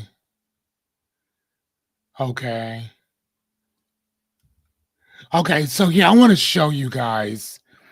And again, I mean, this is again when I tell you that I don't mind being wrong. This is that type of shit that I be talking about personally. Like sometimes I have no idea what the hell I'm talking about or what I'm doing. Can you see what I'm doing? So I'm gonna go up here. Hold on. Yep, I'm pulling up. All right, so no, can you see it on there? Okay, there we go. I can see it. Okay, you guys can see what I'm doing. Okay, so let's I went through all of this stuff or whatever, and I started asking like, hold on one sec, the time you spend. Okay, hold on. I gotta reply. I gotta reply to an email here real quick. Okay, now go ahead, do your thing. Go ahead, do your thing. So last night, guys, I went off on this whole entire tangent because I wanted to understand the severity of tariffs because I did not understand what it was. I really had no idea whatsoever. So here's my first question. My question was, so I'm trying to understand exactly how tariffs work. Before Trump came into office, he raised the tariff tax because I do know it's a tax. What is the percentage of tariff of import that comes into our country versus what it is now? It's a good question. It depends on the goods, which trade partners, what time period before Trump do you mean? So it's really asking me a lot of questions. So what is the tariff and exact and average effect rate? And so it states that a tariff is a tax imposed on an imported good, usually expressed as a percentage of its declared value. So again, no tariffs are going to be the same. They're all going to be a little bit different or whatever, right? Especially depending on what what you're actually talking about. So are we talking about phone? Are we talking about food? Are we talking about service? So there's always going to be some type of tax on it. So it all depends on what it is. So before, when Trump was in office, we took the tariffs, weighted average tariff was about 1.6 across all imports. Okay. By early 2024, the effective rate was still very low. So it was around 2.5. So that means that if you're paying for something for $100, you're only paying 2.5% of that. So you're paying less than $10 for whatever that thing is. So, right. So I wanted to, and now here's the thing. So under Trump, after tariff increases recent now, as of 2025, various models estimate the average um, uh, effective U.S. tariff rate has risen to somewhere between, and here's the kicker, it was 2.5 last year, between 15% to just over 20% this year alone. So I don't think people understand. So basically, um, here, so and I also went in and I used a caveat, and let me see. So I gave it this big long thing, whatever. Um, and again, I didn't really understand. So I asked it this big, long, huge question that you guys could see up here. And then it says, okay, well, you're looking through the right logic of tariffs, but let me show you what you got right. Let me show you what you got wrong. What you got right were tariffs are tax on imported goods. You're exactly right. When a company imports $100 of product from China, the U.S. government can impose a tariff, say 1, 3, or 40%. That means that the importer must pay that tax to the United States government at the border. So that basically means that the price that China sells it to me for, their price may never go up. Their price might say exactly what it was 5 years ago, 10 years before that. But when it comes to customs, you got to pay that extra tax on that. Now, here's the thing. You were always paying the tax on it. A tax is the tariff. You were always paying that in general, but it's really not gonna matter much because it's only 1 to 3%. So who really cares? You're still gonna pay for that as a consumer. Yeah. But that might only be $1 or $2, maybe if that, or whatever. So it's not really that big of a deal. When it's 40%, that's something totally different. So here, so I go through this and I say, let's walk through the money trail. So it walks it down that you buy something for $100, right? A gadget from China. The tariff is 40%. Okay. So who pays this? The importer, which is you. Right. The United States Custom receives it. So again, I give my first $100 to China. They send me the product. Here's the thing. At that point, my transaction with China is done. Mm-hmm. There's no more transaction because they already got the money. They sent it to me. Now, what's waiting, when I go pick it up from customs, I am the importer. I got a tariff of 40%. So it's that $100 plus 40% on which I pay.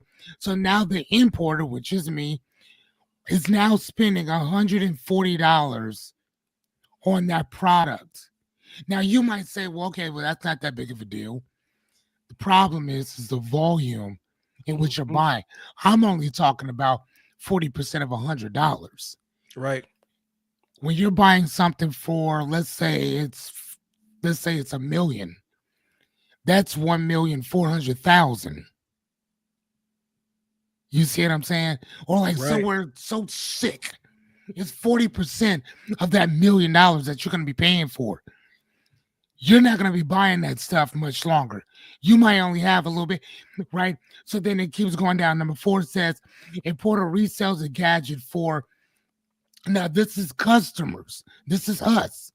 So my thing altogether for tariffs plus the cost of whatever gadget I bought is $140. When I get it and I put it in the stores where I sell it to you, I'm going to sell it from anywhere from $160 to $200 plus, just to cover and get my money back. So that one thing that I bought that may have only been $1 there, I get it now, it's $1.40. I'm gonna sell it to you for $2. Because I gotta get my money back. So the U.S. government keeps that 40% as our GDP. Okay, so they put it in this big hole that goes to the Treasury. Now the Treasury uses that money for everything outside of whatever it chooses to. Now the difference between China and America is that now I want to, if you guys can see this, I don't know if you can or not, but number 6 says the Treasury can use that revenue for anything. It doesn't automatically go to China. Okay. Because my question was, do we take that tariff money and basically pay off our debt that China owns, which is upwards of 3-figure billions, right? And so what it was saying was that no, it doesn't do it. It basically takes that tariff money, puts it in a pot. And yes, they do eventually go in, but it's not specifically for that. But here's the difference between the US and China. If China were to charge us that 40%, or charge their people that 40%, and they take all that money in, that money goes back into their infrastructure. That money goes back into, remember when we were talking about cars, for instance? Yeah. China has cars that we will never see over here that will put our cars that'll put our cars to shame, including Tesla. Put them to shame. So when actually, and again, this wasn't Trump who did this. This was Biden who did this. So when it came to the car manufacturer, when Trump was in office the first time, I think he raised the car thing from China to like 67%, somewhere up around there. So it was pretty high to get a car from China. So again, going into that tariff, you're going to have to pay 67% of that automobile for that particular vehicle, right? Right. So now here's the thing. China is also infamous for having cheap, amazingly built, but cheaply made vehicles. So something that you're going to get here for $80,000, you might get in China for only $30,000, right? Now, because we know that, and we don't want Americans getting any fucking ideas, you know what they did? What they do? When Biden got into office, he put a 100% tariff on vehicles from China. So that means that if you could buy that car for $30,000, they'd sell it to you. But as soon as it gets to customs, you're paying an extra $30,000 for that car. So you're basically buying any car that you buy from them, you're buying it twice. Yep. Right. And then so when Trump took over again, it's the same thing. The same thing's in place. So again, that wasn't Donald Trump who put that in motion. That was Biden who put that in motion. Right? That was a whole Democrat who put that in motion to protect the American car manufacturer, which to me, bro, if your cars are inferior, then move the fuck aside. Right. Well, and it's that's how I see it. If your cars are inferior, move aside. The thing is, I think one of the things we got to look at is they've always used tariffs, like because China's the boogeyman for us right now, like economically, I guess. But they've always used tariffs in a strategic way, where it's specifically targeted at one thing, not blanket and uniform across the board for everything. You know, right? And so they'll use a tariff to say, okay, we want to incentivize Americans to buy American cars and not buy Chinese cars for whatever reason. And so we're going to put a specific narrow tariff on these kind of cars coming from China. All right, whatever. But they don't say, well, we're going to put a tariff on computer chips that are coming from China or phones that are coming from China, because we are a massive consumer of those. And so by putting a tariff on it, you are basically taking that and adding an additional tax to something that people in America use a lot of. There's not a lot of Chinese cars on American roads, but there's a Chinese phone in almost every American's hand right now. Yeah, that part. See, a phone is one thing. A car is something totally different. And a car will destabilize the American car industry. Destabilize it. You know, a fire extinguisher is good when you have a fire that's burning in front of you, but if you're preemptively spraying the fire extinguisher all over your house, you're going to create a mess. and it's going to be unlivable. And that's kind of the concept. It's narrowly focusing the tariffs on a specific thing to achieve a certain end. But by putting a blanket tariff on all things coming from this country or that country, you're saying, regardless of how many Americans buy this thing, or regardless of what our capacity is to produce this thing, we're still going to tax the American citizen on this thing. It's like putting a tariff. It's like putting a tariff on bananas. We'll buy American bananas. Ain't no American bananas. Ain't enough. I think they use Hawaii, maybe. And if we use Hawaii to make all of our bananas, them bananas from Hawaii, if that was our main thing, not only are we not having it, you'd never see a banana in the grocery store. And when you did, it'd be $6 per banana. We don't make enough. And so by saying buy American bananas, you can't buy American bananas. You can't really buy American aluminum at scale. Okay. And so you can't buy American cobalt at scale. There's no such thing. Okay. And so that's the difference. And so when we start playing the nuance game, well, we always use tariffs. Yeah, narrowly on a specific item. Right. But not like a blanket thing. So it is what it is. Jeez. So it's a mess. Okay. So, no, and it really is. And again, thank you guys so much for allowing me to kind of show you some of the stuff that, that I was looking into. I'm always looking into shit like in general. And again, like I said, I'm not ashamed to say, like, man, I didn't understand. I didn't get it. I was just looking into, like, hold on, like, what does this mean? Break it down. Like, how does this work? How does that work? What happens if this over here works? And even the guy who was talking about it made it seem like China is literally neck and neck with America.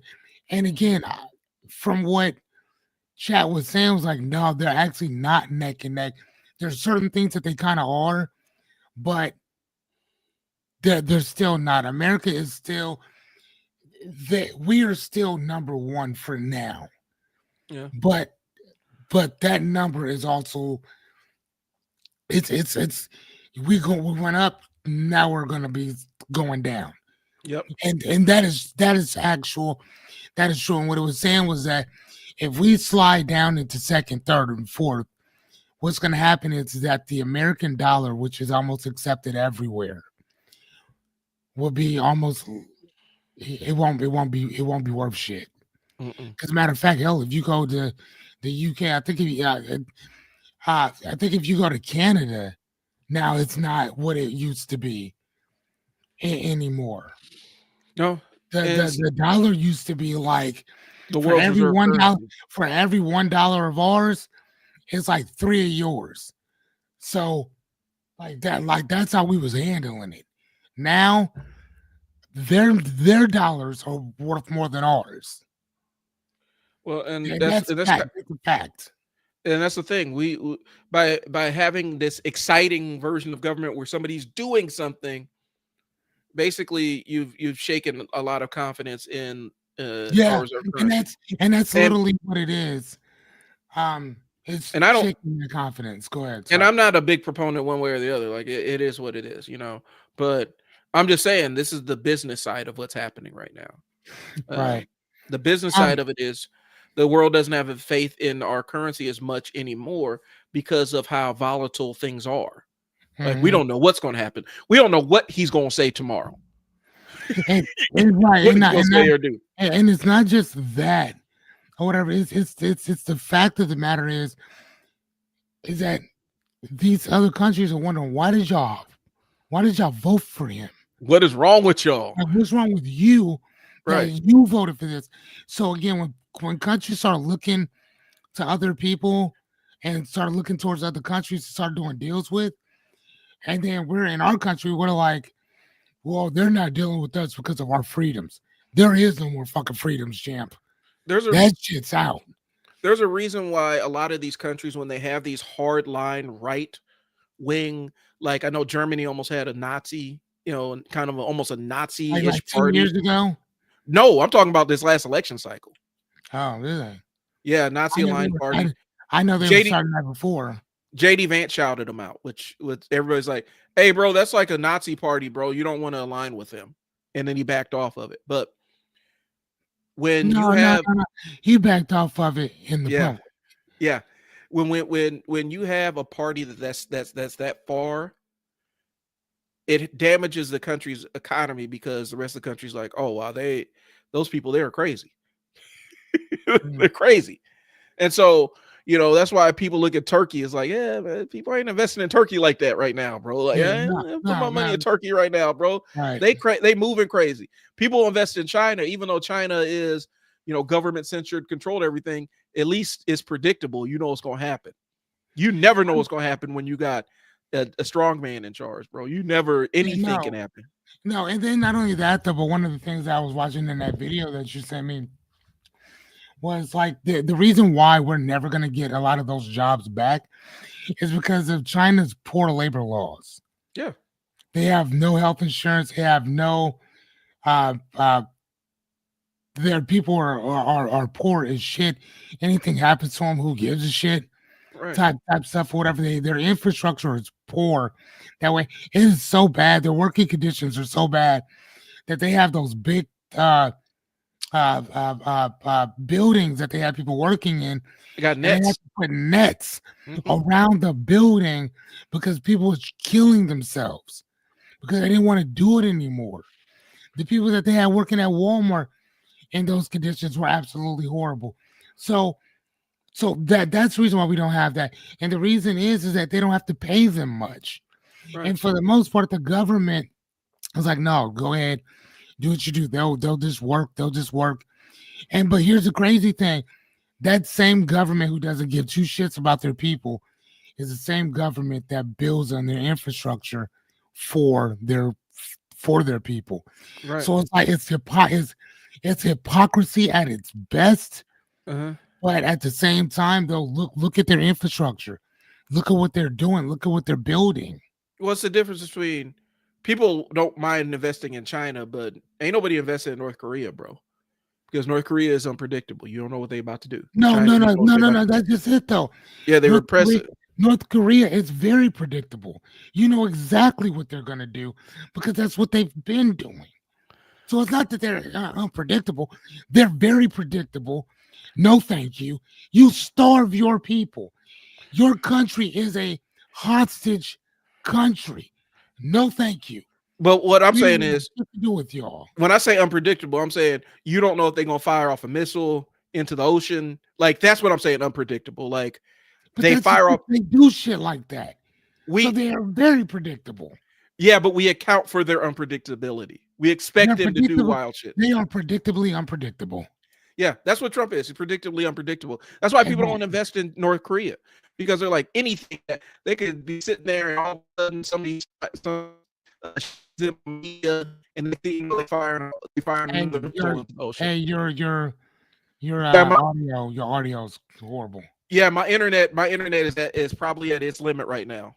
Oh, jeez. Okay. We've been going for almost 2.5 hours. God damn, boy. So okay, well let's wrap it up. Okay, so here's the thing.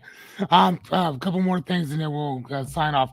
Okay, so cross-check, look at foreign outlets or niche journalism to see what's underreported.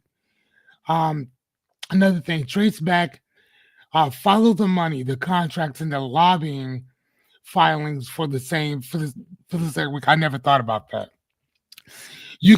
So follow the money, the contracts, and the lobbying filings for the same week. We're going to talk about that next week. Mm-hmm. Stay issue oriented. Avoid the team sport mentality, red versus blue. Focus on incentives. So this isn't cynicism. It's situational awareness. It's the mental habit. It's a mental habit intelligence officers and investigative reporters. My brain just went blank. I'm so sorry. And that investigative reporters use on a consistent basis. So we're not telling you to be scared. We're not telling you to be this. We're not telling you to do anything. All we're telling you to do is try to look at this objectively. Right. That's all. Right? No, it's subjective or objective. No, objectively. Objectively. Try to be objective. Try to be So, less subjective. Yeah, try to be less subjective. Thank you. Because when you're doing that, you pull yourself away, you step back, and you kind of start looking at the whole field instead of just the players. Mm-hmm. When you right, if I know that the pass is going over here, sometimes you might want to go look at what the coach and the team are doing. Right. One of the as a reader, as a avid reader, one of the things that I tell my son to do is that when you're looking at a word, sometimes the best way to learn a word is to look at the synonyms around it. Mm-hmm. Right? Look at the synonyms around it. There was a word that I was looking up, erasure. ERASURE. Erasure. Right? I've seen that word a bunch of times, but I didn't really know what it means. And it basically means to obliterate something, to delete something, to wipe something the fuck off the earth. Mm-hmm. And they were talking about that with education. Right. And then there was another word that was used called the yoke. WOKE. Yoke. And usually when people say yoke, they mean like getting big and brolic. Mm-hmm. But in this case, it literally means to bind something together. Right? It means to go tandem. Right. It means to attach something to something else. Again, I didn't know that. And again, I didn't understand the word until I looked at the words that were surrounding it. You remember when they used to tell us that you are the average of the 5 people that you hang around. The words that you use have friends. So sometimes the best thing to do is look at the words that are associated with the words that you're using. And that's what we do. So if you have anything else, Mr. Hill. No, I'm probably going to be posting an offer on my socials, teach people how to get their stuff online, teach how to create their own channels and record themselves. So that's something I'm working on quietly in the background. So I'll have a little bit more information about it next week. And that's about it. I got my live stream to start getting ready for tonight, but Fearless, do you have anything else, man? You know what, man? Just doing my coaching thing. Call me up if you need a personal philosopher to talk and argue. If you just need somebody to listen a little bit, I'm your guy for that. That's kind of what I'm doing right now, man. My license plate says talk to me, so then do that. And again, I love having conversations. I love getting people to this certain precipice of where they think the things should be, and then kind of sometimes pushing them off and jumping off with them so we can kind of discover some of this stuff or whatever. So that's who I am. That's what I do. That's what God put me here for. So if there is such a thing. All right. Well, thanks for tuning in, riding along with us. We'll catch y'all next week. It's Brian and Fearless. Talk to y'all later. Doses.